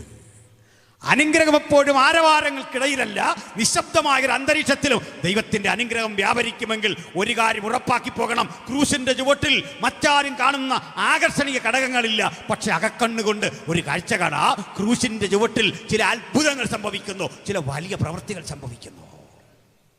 ഞാനത് പറഞ്ഞ് അവസാനിപ്പിക്കാം. സഹോദരേ, അവിടെ ഒരു കള്ളൻ കിടപ്പുണ്ട് ക്രൂശിൽ. ആ കള്ളൻ അവിടെ കിടന്നുകൊണ്ട് പറയാ, നിന്റെ രാജ്യത്തിൽ എന്നെ ഓർക്കണം. കള്ളൻ എങ്ങനെയാണ് യേശുവിനൊരു രാജ്യമുണ്ടെന്നൊക്കെ മനസ്സിലായത്? അവരെ പിടികിട്ടി. ഞങ്ങൾ ചെയ്തു പോയ കുറ്റകൃത്യങ്ങൾക്ക് ആനുപാതികമായി ശിക്ഷിക്കപ്പെട്ടെങ്കിൽ ഒരു കുറ്റവും ചെയ്യാത്തവൻ നിശ്ചയദാർഢ്യത്തോടെ ക്രൂശിൽ മരിക്കുന്നു. ഇവിടെ ഒരു കുഴപ്പമുണ്ടേ. ഈ വരച്ചു വെച്ച പടത്തിലെ ക്രൂശീകരണം മഹാബോറൻ പണിയാണ്. ടെൻഷൻ അടിച്ച് ക്രൂശേ കിടക്കുന്ന ആളൊന്നും അല്ലെന്ന് തിരുവിടത്തിലെ ക്രിസ്തു. പിന്നെ എങ്ങനെ എബ്രായക്കാരൻ പറയുക, മരണം ആസ്വദിച്ചെന്ന്. അന്തസ്സോടെ അഭിമാനത്തോടെ ക്രൂശിൽ കിടന്നുകൊണ്ട് മരണം ഇങ്ങനെ ആസ്വദിച്ചവനെ ഉയർത്തിക്കാട്ടിക്കൊണ്ട് നമുക്ക് ചില പൗരാണികമായ ചിന്തകളെ തിരുത്തണം. അഭിമാനത്തോടെ മരണം ഏറ്റെടുത്തു. എന്നിട്ടേ ഈ നമുക്കൊരാൾ പൂരിപ്പിച്ച് തരുന്നുണ്ട്. അന്നേരം അവിടെ ഇല്ലാത്ത ആത്മാവിൽ പിൽക്കാലത്ത് അവിടെ ചെന്ന ഒരുവൻ. അങ്ങനെയൊക്കെ പറ്റുമെന്ന് നമുക്ക് ഇപ്പോൾ ക്രൂശിൻ്റെ ചവിട്ടി ചെല്ലാന്നേ വിശ്വസിക്കുന്നുണ്ടോ? നമുക്കേ സ്ഥലകാല നിബദ്ധനല്ലാത്ത ദൈവത്തിൻ്റെ പദ്ധതിയിൽ നമുക്കും കാൽവറിയുടെ അരികിൽ ഇപ്പം ചെല്ലാമെന്ന് വിശ്വാസത്താൽ. അവിടെ ഒരുവൻ ചെന്നു, കാലം ഒത്തിരി കഴിഞ്ഞ് കൃത്യം റിപ്പോർട്ട് തരാൻ, കൃത്യമുള്ളടക്കം തരാൻ. സ്തോത്രം. നേരിട്ടത് കണ്ടിട്ടില്ലാത്ത, ആ രംഗത്തിന് സാക്ഷ്യം വഹിക്കാത്ത ഒരുവൻ അവിടെ ചെന്നു. അത് നമ്മുടെ പൗലോസാ. പൗലോസ് എന്നിട്ട് കരയുന്ന മറിയമാരെ കണ്ടു, ദുഃഖിക്കുന്ന യോഹന്നാനെയൊക്കെ ആത്മാവിൽ കണ്ടിട്ട് പറയുക, കരയാതെ നിങ്ങൾ കരയാതെ. നമ്മളും മരണം വീട്ടിൽ ചെന്നൊക്കെ ഇങ്ങനെ പറയുമെങ്കിലും അതല്ലാതെ വേറെന്തോ പറയാനിരിക്കുന്നത്, അതുകൊണ്ടാണ് അതേ പറയാൻ പറ്റൂ. സ്വന്തം കാര്യം വരുമ്പോഴാണ് നമ്മളിതൊക്കെ മനസ്സിലാക്കുന്നില്ലേ. അപ്പോൾ എന്താ പറ്റിയേ? അവിടെ നിന്നുകൊണ്ട് പൗലോസ്ലീഹ സകലരോടും പറയാ, കരയരുത്, മറിച്ച് ആഹ്ലാദിക്കണം. ക്രൂശിൻ്റെ ചുവട്ടിൽ നിന്ന് ആഹ്ലാദിക്കണമോ? ആഹ്ലാദിക്കണം. എന്താ കാര്യം? ഒരു സൈനികൻ എപ്പോഴും ആഹ്ലാദിക്കുന്നറിയണ്ടേ? നമ്മൾ കാർഗിൽ മേഖല യുദ്ധം നടക്കുകയാണ്. യുദ്ധം കൊടുമ്പിരിക്കൊണ്ടിരിക്കവേ നിങ്ങൾക്കൊരു കാര്യം അറിയണ്ടേ? നമ്മുടെ ഉച്ചിയിൽ കയറി നിന്നോണ്ടാ അവരിങ്ങോട്ട് ആക്രമിച്ച് നമ്മുടെ സ്ഥലമെല്ലാം പിടിച്ചെടുത്തിട്ട്. അവരുടെ വഴി ആട് തെറ്റി നടന്ന നാട്ടുകാർ ചിലർ കണ്ടു മാര് കയറിയത്. ഇത് കണ്ടിട്ട് ഇവൻ വിവരം കൊടുത്തു. പെട്ടെന്ന് നമുക്ക് താഴെ നിന്ന് ആക്രമിച്ച് കിടക്കണം മുകളിലേക്ക്. ഒടുക്കം ഒരു വിധത്തിൽ ലക്ഷ്യസ്ഥാനത്തേക്ക് ഇന്ത്യൻ സൈന്യം നാളുകൾ കൊണ്ട് ചെന്നു. അപ്പോൾ ഇന്ത്യൻ സൈന്യത്തിനും അറിയില്ല ഇവരുടെ പാത്തിരിപ്പുണ്ടെന്നൊക്കെ ഓർത്തിരിക്കുകയാണ്. യുദ്ധമല്ലേ, അവർ പോയി എന്നൊന്നും അറിയില്ല. പക്ഷെ പെട്ടെന്ന് കൺട്രോൾ റൂമിൽ നമ്മൾ പിടിച്ചെടുത്തൊരു വയർലെസ് മെസ്സേജ് പിടിച്ചെടുത്തു അവരുടെ. അതിൽ അവർ ഉറുദു ഭാഷയിൽ പറയുക, ഞങ്ങൾക്ക് എങ്ങോട്ടും പോകാൻ വയ്യ, ഞങ്ങൾ മുമ്പിലേക്ക് ഇറങ്ങുമ്പോൾ ഇന്ത്യ ഞങ്ങളുടെ തലയ്ക്കും ഇതേ തീമഴ പെയ്യുകയാണ്. ഈ ഒറ്റ വാക്ക് കേട്ടപ്പോൾ ഈ സൈനിക മേധാവി ചാടിത്തുള്ളാൻ തുടങ്ങി. സൈനിക മേധാവി ആഹ്ലാദം കൊണ്ടു കഴിഞ്ഞാൽ മറ്റു പഴയ ആളുകൾക്കൊന്നും അറിയണ്ട, പിന്നെ അവർക്കറിയാൻ കാര്യം എന്തിനാ തുള്ളുന്നതെന്നല്ലേ. അവരും ആഹ്ലാദിക്കാൻ തുടങ്ങി. ഇന്ത്യൻ ദേശീയ പതാക കാർഗിലിൻ്റെ മുകളിൽ അവർ നാട്ടിവെച്ചിട്ട് ജയം പ്രഖ്യാപിച്ചു പോന്നു. പൗലോസ് പറഞ്ഞു, വാ, ക്രൂശിൻ്റെ ചുവട്ടിലേക്ക് വാ, കരയാതെ, വിഷമിക്കാതെ. ക്രൂശിനൊരു പൊരുളുണ്ടെന്നേ, അത് കാണാൻ ഹൃദയക്കണ്ണുകൊണ്ട് കാണണം. ഭൗതികക്കണ്ണുകൊണ്ട് കണ്ടാൽ ടെൻഷൻ അടിച്ച് കിടക്കുന്ന ഒരു മനുഷ്യനെ കാണാം, വേദനിച്ച് ടെൻഷൻ അടിച്ച് കിടക്കുന്ന ഒരു രൂപത്തെ കാണാം. അത് ഉണ്ടാക്കി വെച്ചിട്ടാ ഈ പിരിവെല്ലാം കൂടെ നാട്ടിൽ നടത്തുന്നത്. മനസ്സിലായോ? അതുണ്ടാക്കി ആരും കൊടുത്തു പോകുന്നു. നമുക്കും തോന്നുന്നില്ലേ 10 പൈസ കൊടുക്കാൻ തോന്നുന്നതിൻ്റെ കാരണം എന്താ? ഇന്ന് നമ്മളെ ഈ 10 കാശ് കൊടുക്കുകയല്ല ചെയ്യുന്ന, മനസ്സും ജീവിതവും മുഴുവൻ അവിടുത്തെ പാദത്തിൽ അർപ്പിച്ചിട്ട് വിളിച്ചു പറയുക, അങ്ങാണ് ഞങ്ങളുടെ രാജാവ്. കള്ളൻ ഇഞ്ചിഞ്ചായി മരിച്ചുകൊണ്ടിരിക്കെ അവർ ലോകത്തോട് വിളിച്ചു പറഞ്ഞു, നീ ആ രാജാവ്, നീ രാജ്യത്വം പ്രാപിച്ച് ഒരു ദിവസം വരുമ്പോൾ എന്നെയും ഓർക്കണം. ഇതെല്ലാം ഇങ്ങോട്ട് ഒപ്പിയെടുത്തിട്ട് പൗലോസ്ലീഹ വിളിച്ചു പറയാണ്, കരയരുത്, വിഷമിക്കരുത്, ക്രൂശിൻ്റെ ചുവട്ടിൽ ആഹ്ലാദ നൃത്തത്തിൻ്റെ കാലം. എന്താ കാര്യം? ചട്ടങ്ങളാൽ നമുക്ക് വിപരീതമായിരുന്ന കൈയെഴുത്തു മായ്ച്ച് ശത്രു സൈന്യത്തെ മുഴുവൻ തോൽപ്പിച്ച് ക്രൂശിൽ ജയോത്സവം കൊണ്ടാടി എന്നേക്കുമുള്ള വീണ്ടെടുപ്പ് അവൻ ക്രൂശിൽ സാധിച്ചു. അതുകൊണ്ട് മാനവരാശി ആഹ്ലാദിക്കണം. ക്രൂശ് നമ്മുടെ ജയത്തിന്റെ ചിഹ്നം. ആ ക്രൂശാണ് നമ്മുടെ ജീവിതത്തിന്റെ ആത്യന്തിക ലക്ഷ്യമെങ്കിൽ നമുക്ക് പൗലോസോട് പറയാം, എനിക്കോ നമ്മുടെ കർത്താവായ യേശുക്രിസ്തുവിന്റെ ക്രൂശിലല്ലാതെ പ്രശംസിക്കുവാൻ സംഗതി വരരുത്. ആ ക്രൂശ് കാണണോ? അകക്കണ്ണ് തുറന്ന് നോക്കണം. ഭൗതിക കണ്ണുകൊണ്ട് നോക്കിയാൽ മറ്റേ കാഴ്ചയെ കാണുമോ? നമുക്കും അതാ പണ്ട് പറ്റിയത്. ഇന്നത് കണ്ടിട്ടൊരാകർഷണം തോന്നാത്ത എന്താ? ഇന്ന് ചെണ്ടയടിക്കുമ്പോൾ ക്രിസ്മസ് ത്രസിപ്പിക്കാത്ത എന്താ? ഇന്നേ ദുഃഖവള്ളി കാണുമ്പോൾ പ്രത്യേകിച്ചൊന്നും തോന്നാത്തതെന്താ? അതിനപ്പുറത്ത് ക്രൂശ് എന്നൊരു ശബ്ദം കേൾക്കുമ്പോൾ അന്തരാത്മാവിലൊരു ചലനം വരാൻ കാരണം എന്താ? ചട്ടങ്ങളാൽ വിപരീതമായ കൈയെഴുത്ത് മായ്ച്ച് എന്നെ സ്വതന്ത്രനാക്കിയ, എൻ്റെ ബോണ്ടേജ് മുഴുവൻ അടിച്ചു മാറ്റിയ, എൻ്റെ അടിമത്തം മുഴുവൻ തീർത്ത, എന്നെ സ്വതന്ത്രനാക്കിയ നമ്മുടെ കർത്താവായ യേശുക്രിസ്തു മുഖാന്തിരം നമുക്ക് ജയം നൽകുന്ന ദൈവത്തിന് സ്തോത്രം. ഇതിനെ വിരോധിച്ചൊരു മനുഷ്യനുണ്ടായിരുന്നു നമ്മുടെ പൗലോസ്. അയാൾക്കൊരു നാണക്കേടായിരുന്നു. ക്രൂശിന്മേ തൂങ്ങുന്നവൻ ശപിക്കപ്പെട്ടവൻ. ആകെ ക്രൂശെന്ന് കേൾക്കുമ്പോഴേ അറപ്പ്. അതുകൊണ്ട് തീർന്നില്ല. മഹാപുരോഹിതൻ്റെ അധികാരപത്രം വാങ്ങി ക്രൈസ്തവ സഭയെ കൊന്നുമുടിക്കാൻ ഒരുമ്പെട്ടു. ആ വലിയ ക്രൂരൻ മാറിയത് എങ്ങനെയാണെന്ന് അറിയണ്ടേ? ഒറ്റ പ്രാർത്ഥനയാണ്. അത് ആരാ പ്രാർത്ഥിച്ചേ? നമ്മുടെ സെബാനോസ്. അതുവരെ കിച്ചണി പണിയുന്ന ആളാണെന്ന് സെബാനോസ്. അതൊക്കെ കുറഞ്ഞ പണിയാന്ന് തോന്നരുത്.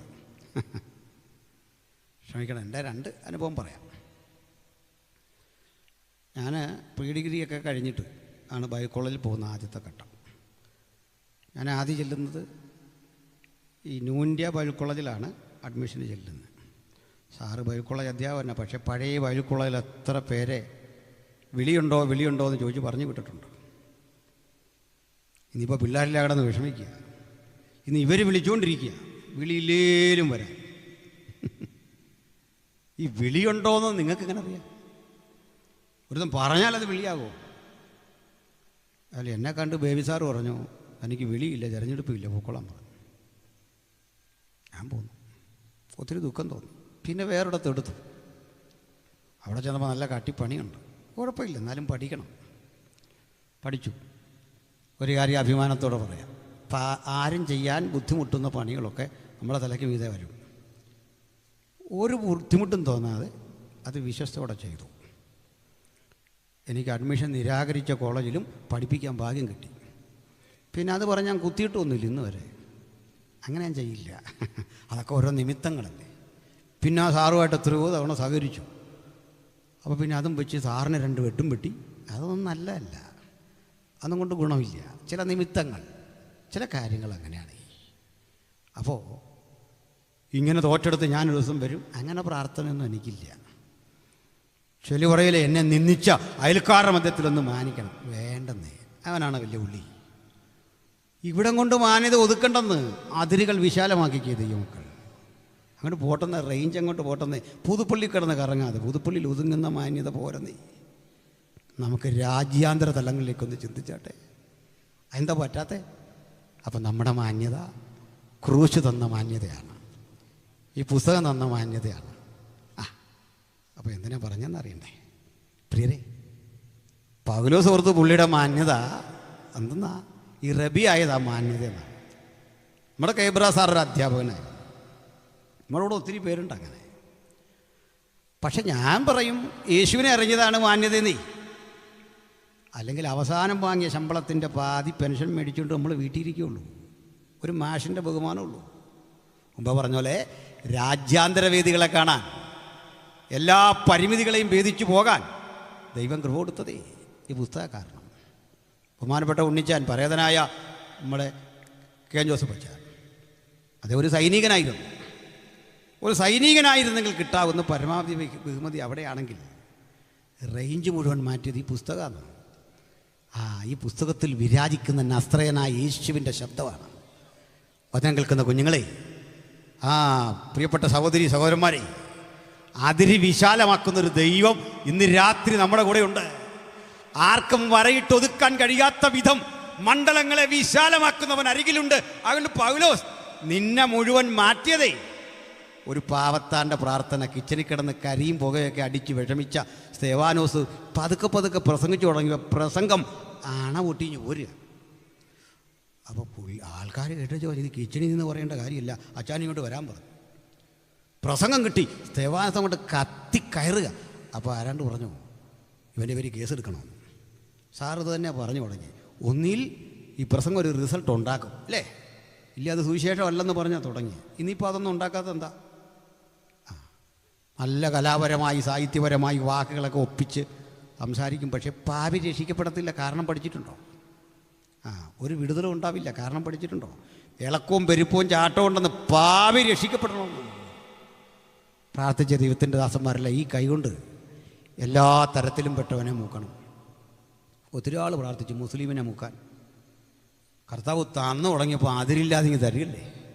പിന്നെ എല്ലാ എണ്ണത്തിലും പെട്ടവനെ മൂക്കാൻ ഈ കൈ വെച്ചൊന്ന് പ്രാർത്ഥിച്ച് സകല എണ്ണത്തിനെ മൂക്കും. അതിനു വേണ്ടിയുള്ള കൈ നമ്മുടെ. അപ്പോൾ എന്തിനാ പറഞ്ഞതെന്ന് അറിയണ്ടേ? ഇവിടെ പൗലോസ് എന്ന മനുഷ്യന് വേണ്ടി അവസാനം സ്തെഫാനോസ് കോടതി നിന്നാണ് പ്രസംഗിക്കുന്നത്. കോടതി കിട്ടിയൊരു ചാൻസ് പ്രസംഗിക്കാൻ. നിനക്ക് പറയാം. മഹാപുരോഹിതൻ പറഞ്ഞപ്പോൾ പറയുകയാണ്, സഹോദരന്മാരും പിതാക്കന്മാരുമായ പുരുഷന്മാരെ, നമ്മുടെ പൂർവ്വപിതാവായ അബ്രഹാം ഹാരാനിൽ വന്ന് പാർക്കും മുമ്പ് മെസപ്പൊട്ടേമിലായിരുന്നപ്പോൾ തേജോമയനായ ദൈവന് പ്രത്യക്ഷനായി. ആളുകൾ അമ്പരന്നു. കിച്ചണിൽ മത്തി കെട്ടി കറി വെച്ചുകൊണ്ടിരുന്ന സ്തെഫാനോസേ, ബീഫ് നുറുക്കി കറി വെച്ചുകൊണ്ടിരുന്നവനെ, അതല്ലെങ്കിൽ പലവ്യഞ്ജനം ശേഖരിച്ചു വെച്ചിട്ട് കണക്കെഴുതിയ ആളെ എവിടുന്ന് കിട്ടി ഈ ഭാഷാപ്രയോഗം എവിടുന്ന് കിട്ടി ഈ ജ്ഞാനം? അതാ ചാർജായി കഴിഞ്ഞാൽ കളി മാറുന്നു. മത്സ്യബന്ധനത്തിൽ ഏർപ്പെട്ട പത്രോസ് ചാർജായി കഴിഞ്ഞപ്പോൾ വിളിച്ചു പറയുകയാണ്, ഇതേ നിങ്ങൾ ഉദ്ദേശിക്കുന്ന ജ്ഞാനമല്ല, യോവേൽ പ്രവാചകൻ എഴുതിയ പ്രവചനം അങ്ങോട്ട് നിറവേറിയിട്ട ഞങ്ങളുടെ ഈ ചാട്ടം. അപ്പോൾ നമുക്ക് ചോദിക്കാം, അച്ഛൻ എപ്പോഴാച്ചാ യോവേൽ പ്രവചനം വായിച്ചേ? എടാ കൊച്ചി, അതൊക്കെ അങ്ങ് വായിച്ചു. തമ്പുരാൻ ഓർമ്മപ്പെടുത്തി. അപ്പോൾ ദൈവം ചിലപ്പോൾ ഉപയോഗിച്ച് കഴിഞ്ഞാൽ നമുക്ക് ആർക്കും നിയന്ത്രിക്കാൻ പറ്റില്ലെന്ന്. അടയപ്പെട്ട നാവുകളെ കൊണ്ട് സംസാരിപ്പിക്കാൻ അവൻ തീരുമാനിച്ചു കഴിഞ്ഞാൽ അടയപ്പെട്ട എത്ര എത്ര ദൂതുകൾ പുറത്തു വരാനുള്ള നാവ അതൊന്ന് ഏൽപ്പിച്ചു കൊടുത്താട്ടെ, ആ ശരീരം ഏൽപ്പിച്ചു കൊടുത്താട്ടെ. അതിന് പ്രായം തടസ്സമല്ലെന്ന്, സ്ഥിതിഗതികൾ തടസ്സമല്ലെന്ന് അങ്ങോട്ട് പ്രസംഗിച്ചു. പ്രസംഗത്തിൽ പഴയ നിയമം കംപ്ലീറ്റ് വന്നു, പുതിയ നിയമം കംപ്ലീറ്റ് വന്നു. ദൈവം അവനെ ഉയർപ്പിച്ചു എന്നതിനുള്ള സാക്ഷിയായി ഈ നിൽക്കുന്ന ഞാനെന്ന് അങ്ങോട്ട് തറപ്പിച്ചു പറയും. ഏറങ്ങ് തുടങ്ങി, എറിഞ്ഞു തുടങ്ങും. എന്താ പറയണ്ടേ? സ്തെഫാനോസ് പറഞ്ഞു, ഈ പാപം ഇവരുടെ മേൽ നിർത്തരുത്. അമ്പുരാൻ പറഞ്ഞു, നീ അവസാനം പറഞ്ഞ അതല്ലേ? ഞാൻ സമ്മതിച്ചു. ആ പ്രാർത്ഥനയുടെ റിസൾട്ട് എന്താണെന്ന് ചോദിച്ചാൽ പറയും പൗലോസ്, നമുക്ക് മരിക്കും മുമ്പ് പ്രതികാരം ചെയ്തല്ല മരിക്കണ്ടേ, ഒരാത്മാവിനെ അവിടെയും നേടാൻ സാധിക്കണം, ഒരാളെയെങ്കിലും. ഹല്ലേലൂയ, ഹല്ലേലൂയ, സ്തോത്രം. ബഹുമാനരെ, ഇതങ്ങോട്ട് പ്രാർത്ഥിച്ച് പോകുന്ന വഴിക്ക് ആദ്യം കിട്ടിയത് അല്ല സൂപ്പർ അടി. നമ്മൾ ഇന്ന് സിറിയയില്ലേ പിടിച്ചെടുത്ത സിറിയ, ഇസ്രായേൽ പിടിച്ചെടുത്തു. എല്ലാം പോയി. സിറിയൊക്കെ അപ്പുറത്ത് ചാടി, പണ്ടേ മാറി സംഗതി എല്ലാം മാറി. നമ്മുടെ ഈ പത്രം ഇത് എഴുതാൻ ത്രാണിയുള്ള പത്രക്കാരനൊന്നും അല്ലെന്നേ, സംഭവം ഇങ്ങനൊന്നും അല്ല. ഇനി ഈ ഡമാസ്കസിൻ്റെ അതിൻ്റെ ക്യാപിറ്റലാണ്, സിറിയയുടെ ക്യാപിറ്റലാണ് ഡമാസ്കസ്. അതിൻ്റെ പടിവാതിക്ക് ചില്ലിയും കിട്ടി ഒരൊറ്റ അടി, കണ്ണിൻ്റെ കാഴ്ച പോയി. ചൊല്ലി പറഞ്ഞ കുതിരപ്പുറത്തുനിന്ന് വീണുന്നു. ഞാൻ അവിടെ നോക്കിയിട്ട് കുതിരയൊന്നും ഇല്ല. പിന്നെ ഒരു കുതിരയല്ലേ ഇരിക്കട്ടെ എന്ന് ഓർത്ത് ഞാനും പിന്നെ അതങ്ങ് വിട്ടുകൊടുത്തു. ബൈബിളിൽ കുതിരയൊന്നും എഴുതിയിട്ടില്ല. പിന്നെ പൗലോസിനൊരു കുതിരയെ സൗജന്യമായി കിട്ടുന്നതിനകത്ത് എനിക്ക് അസൂയയില്ല, അവിടെ ഇരിക്കട്ടെ കുതിര. പൗലോസ് അവിടുന്ന് താഴെ വീണു, കണ്ണിൻ്റെ കാഴ്ച പോയി. തപ്പി കിടക്കണം. പക്ഷെ നമുക്ക് ചോദിക്കാം, പൗലോസ്, കാഴ്ചയുള്ളൊരു ഭൂതകാലം നിനക്കുണ്ടായിരുന്നല്ലേ? കാഴ്ചയുള്ള ഭൂതകാലത്ത് നിൻ്റെ കാഴ്ചയുള്ള എന്താ? എങ്ങനെ ഞങ്ങളെ കൊല്ലണം? ഇന്ന് കാഴ്ചയില്ലാത്തൊരു 3 ദിവസം. ഇതിലേതാ നിനക്കിഷ്ടം? പൗലോസ് പറയും, ഈ കാഴ്ചയില്ലാത്ത ശരീരം കൊണ്ട് ഞാൻ അനുഭവിക്കുന്നൊരു സുഖമുണ്ട്. ആ സുഖം അനുഭവിക്കുന്ന ദൈവമക്കളെ ഓർത്ത് ഞാൻ ദൈവത്തെ സ്തുതിക്കുന്നു. രോഗമുള്ള ആ ശരീരത്തിലും ഒരു സുഖമുണ്ട് സ്നേഹിത. അവഹേളിക്കപ്പെടുന്ന ആ ജീവിതത്തിലും ഒരു സുഖമുണ്ട്. ആ സുഖം പണ്ടില്ലായിരുന്നു. ദൈവം ഒരുവനെ ശക്തീകരിച്ചു. ഒരു അനന്യാസ്, നമ്മുടെ മറ്റേ തല്ലിപ്പുള്ളി അനന്യാസ് അല്ല, പൈസ കട്ടെ. ഇത് വേറെ ആമ്പിള്ളാരുണ്ട് ആ പേരിൽ. ഹല്ലേലൂയ. അനന്യാസിന് ദർശനം കൊടുത്തിട്ട് പറഞ്ഞു, പോയി പ്രാർത്ഥിക്കുമോനെ. എന്നെ സന്തോഷിപ്പിച്ചത്, ഞാൻ ജീവിതത്തിൽ ഒരു കാർമ്മികമായൊരു കാര്യം വന്നാൽ ഏറ്റവും ഒരു സാധാരണ ഭാഷയെ വിളിക്കുകയുള്ളൂ. മക്കളുടെ കല്യാണം നടത്തിയാലും വീടിന് തറക്കല്ലിട്ടാലും അതിന് സമർപ്പണം ചെയ്താലും ഞാൻ PM സാറിനെ വിളിക്കാൻ ഉദ്ദേശിച്ചിട്ടില്ല. നിങ്ങൾ അനിൽക്കുടത്തോടത്ത് വിളിക്കരുത്. എന്താ കാര്യം തരേണ്ടത്? ഞങ്ങളിത് ഒത്തിരി കണ്ടതാണ്. കറിയാ ഭാഷ വിളിക്കരുത്, സാമ്പാഷ വിളിക്കരുത്. നിങ്ങളുടെ വഴിയടച്ചു പോവല്ല. 1000 കല്യാണം നടത്തുന്ന 500 വീട് സമർപ്പിക്കുന്ന നമുക്കിനകത്ത് പുതുമയില്ല. അതിലും നല്ല വീട് അവിടെ ആയിരുന്നു, ഇതിലും നല്ല വീട് അപ്പുറത്തായിരുന്നു. ഇത് പിന്നെ കൊള്ളാം, ഇതും പറഞ്ഞേച്ചേ പോകുള്ളൂ, ചോറുണ്ട് കാശും മേടിച്ചിട്ടേ. പക്ഷെ ഇതിന് ഒരവസരവും കിട്ടാത്ത ഒരുത്തിന് കൊടുത്തു നോക്കി അവൻ നെഞ്ചുരുക്കുമെന്ന് പ്രാർത്ഥിക്കും. വാക്കൊക്കെ തെറ്റിക്കോട്ടെന്നേ, ഇച്ചിരി തെറ്റുമൊക്കെ വന്നോട്ടെന്ന് മനുഷ്യനില്ലേ. പക്ഷെ അവൻ്റെ അനുഗ്രഹം പോലെ മകത്തരമായതൊന്നുമില്ല. മനസ്സിലായോ പറഞ്ഞേ? എളിയവനെ ആദരിക്കുന്ന മനുഷ്യൻ ഭാഗ്യവാൻ. അടുത്തൊരു വചനമുണ്ട്, അനർത്ഥ ദിവസത്തിൽ യഹോവ അവനെ കാത്ത് ജീവനോടെ പാലിക്കും. നല്ലൊരു വീട് വെച്ചിട്ടേ, കല്യാണം നടത്തിയിട്ടേ, ആ കിടന്ന് കഷ്ടപ്പെടുന്ന ലോക്കൽ പാസ്റ്ററെ ഓർക്കാത്ത നമുക്കുണ്ടാകുന്ന ശാപം പോലും ശാപമുണ്ടോ? കൊച്ചിനെ കെട്ടിക്കാൻ ഉപവാസം എടുക്കുന്നത്, പ്രാർത്ഥിക്കുന്നത്, കണ്ണീരൊഴുക്കുന്നത്, ശവം അടക്കിക്കഴിഞ്ഞ് വീണ്ടും പോയി കുളിയും കഴിഞ്ഞ് ഇവിടെ നിൽക്കുന്നത്, 3-4 ദിവസമായിട്ട് ഉറങ്ങാൻ നിൽക്കുന്ന ആ മനുഷ്യനെ കണ്ടിട്ട് ഒരു നല്ല വാക്ക് പറയാത്ത നിൻ്റെ എന്തോ അനുഗ്രഹമാണ്, എന്തോ മനസ്സാ. ഹല്ലേലൂയ. എന്താ പറഞ്ഞേ? അനന്യാസ് എന്ന് പറഞ്ഞൊരു പാവം മനുഷ്യനെ വിട്ടെന്ന്. പേരുള്ളവനുണ്ടെന്ന് പത്രോസുണ്ട്, യോഹന്നാനുണ്ട്, അന്ത്രയോസുണ്ട്. ഒരുത്തനെയും വിടാതെ പറഞ്ഞു, കുഞ്ഞെ നീ പോയിട്ട് ആ റബിക്ക് വേണ്ടി പ്രാർത്ഥിക്കാൻ. ധാരാ കക്ഷി നിർത്ത. റബി എന്ന് പറഞ്ഞാൽ എന്താണെന്നറിയോ?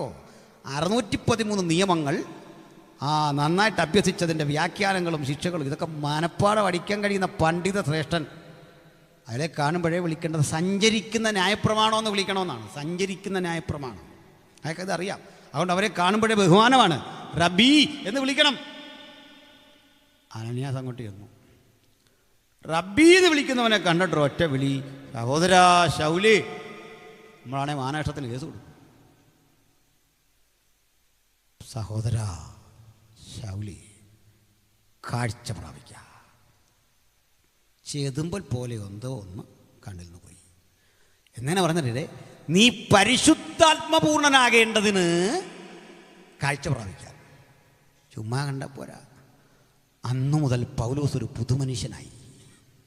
ആ കാഴ്ചകളുടെ സമാഹാരമാണ് നമുക്ക് കിട്ടിയേക്കുന്നത്. അതിനെ ഞാൻ ഇങ്ങനെ സംശയിക്കാം. വീണ് കിടക്കുന്ന ഘട്ടത്തിലൊരു ചോദ്യം. അതുവരെ അവന് പിതാവാം ദൈവത്തെ അറിയാം. അതാ ന്യായപ്രമാണം പഠിപ്പിച്ചത്, പിതാവിനെ വ്യക്തമാക്കി. പക്ഷേ അടി കിട്ടേണ്ടെന്ന് അവനൊരു ചോദ്യം, നീ ആരാണ്? അന്ന് പറഞ്ഞു, ഞാൻ അവിടുത്തെ പുത്രനായ യേശു എന്ന പേര്. പുത്രനെ മനസ്സിലായി. അടുത്ത ദിവസം കാഴ്ച പ്രാപിച്ചപ്പോൾ പറയുന്നത്, ഇങ്ങനെ ഒരു വ്യക്തിത്വമുണ്ട്, പരിശുദ്ധാത്മപൂർണൻ. പിറ്റേന്ന് പോലെ ആൾ ചാർജായിരുന്നു. സുവിശേഷം പറയാൻ തുടങ്ങി. പോകുന്ന വഴി ഒരുത്തിനെ കണ്ട് എലീമാസ് എന്ന വിദ്വാൻ ദേശാധിപതിയുടെ വിശ്വാസം തടുത്തെന്ന്. ഈ പേഴ്സണൽ ഇവാഞ്ചലിസത്തിന് പോകുമ്പോൾ ഒരു പ്രശ്നമുണ്ട്. ഞങ്ങൾ ഈ ഡിബേറ്റിനൊന്നും ആരെയും കൊണ്ടുപോകില്ല. വൈകാരികമായി ഇടപെടുന്നവനെ അവിടെ കൊണ്ടുപോയി അവൻ പണി തരും. നിങ്ങളോട് ആണ്ട് രഹസ്യം തുറന്നു പറയാൻ ലൈവ് ഉണ്ടെങ്കിലും ഞങ്ങളൊരു വിധത്തിലാണ് അവനെ വൈകാരികമാക്കി വെച്ചേക്കുന്നത്. അവൻ ചൂടാകാനാണ് ചിലത് കൊടുക്കുന്നത്. കാരണം അവൻ ചൂടായി വരുമ്പോൾ നമുക്കൊരടിയുണ്ട്. അതിനുവേണ്ടി ഞങ്ങൾ ഓങ്ങുമ്പോൾ ഓഡിയൻസിൽ നിന്ന് കിടന്ന് വെള്ളം വെക്കുക. വേണ്ടെന്ന്, പണിയുണ്ടെന്ന്. പൂട്ടി അവിടെ ഇട്ടിരിക്കുക, ഊരത്തില്ലെന്ന്. ഇതുപോലെ സുവിശേഷം പറയാൻ പോയാൽ നമ്മളിഞ്ഞുകൊണ്ട് പറഞ്ഞുകൊണ്ടിരിക്കുമ്പോൾ വേറൊരുത്തിന് ഇടയ്ക്ക് വഴി കയറി വേറെണ്ണം പറഞ്ഞ് മുഴുവൻ തെറ്റിച്ച് കളയും. പ്രാർത്ഥിച്ചുകൊണ്ട് നിൽക്കുകയാകാവുള്ളൂ. ഒരാൾ പറയുമ്പോൾ പ്രാർത്ഥിച്ചങ്ങനെ ഏതാശയം വന്നാലും മിണ്ടായിരുന്നോണ്ട് മറ്റോ പറഞ്ഞോളൂ എന്ന്. നമ്മുടെ ഈ വാചാലത കൊണ്ടല്ലെന്ന് പാവി രക്ഷിക്കപ്പെടുന്നത്. ആത്മപ്രവർത്തനം. വാക്ക് തെറ്റിക്കുന്ന എലീമാസ് എന്ന വിദ്വാൻ, അവന് ബർയേശു എന്നും പേരുണ്ട്. ആ പദത്തിൻ്റെ അർത്ഥം മുമ്പ് പറഞ്ഞാൽ യേശുവിൻ്റെ മകനെന്നാണ്. പൗലോസ് അവൻ്റെ പേരങ്ങ് മാറ്റി പിശാചിൻ്റെ മകനെ. കണ്ടോ, സുവിശേഷത്തിനെതിരെ നിൽക്കുന്നതിനെ വിളിക്കുന്ന പേരാ പിശാചിൻ്റെ മകനെ. ഒരു വിളിയും പിടിച്ചിട്ട് പറയാം, ഒരു നിമിഷ നേരത്തേക്ക് നീ അന്ധനാകും. എന്താണെന്നറിയണ്ടേ? പൗലോസിന് പണ്ട് യേശു കൊടുത്തൊരടിയാണ് ഈ അന്ധത. അന്ന് മുതൽ പുള്ളി ഓർക്കുന്നുണ്ട്, ഇത് എവിടെയെങ്കിലും കൊണ്ടൊന്ന് കൊടുക്കണം. ഈ ശുശ്രൂഷ എവിടെയെങ്കിലും ഒന്ന് വെളിപ്പെടുത്തണമെന്ന് ഓർത്ത് പോയപ്പോൾ ഉണ്ട് ആ പഞ്ചായത്തിലൊരുത്തനെ കിട്ടി. അതുകൊണ്ട് ചിലർക്ക് സുവിശേഷം ഒരു കാഴ്ചയാണെങ്കിൽ ചിലരുടെ കാഴ്ച മറയുന്ന അനുഭവമാണ്. നമുക്കെന്ത് കഥാണ്ടരങ്ങൾ ഏൽപ്പിക്കുക. അന്ധകാരത്താലെല്ലാം കണ്ണും വാങ്ങുമ്പോൾ മങ്ങിടാത്തൊരു കണ്ണ്. ആ കണ്ണാണ് എൻ്റെ ജീവിതത്തിൻ്റെ വെളിച്ചം. ആ കണ്ണെനിക്ക് തന്നവൻ യേശുവാണ്.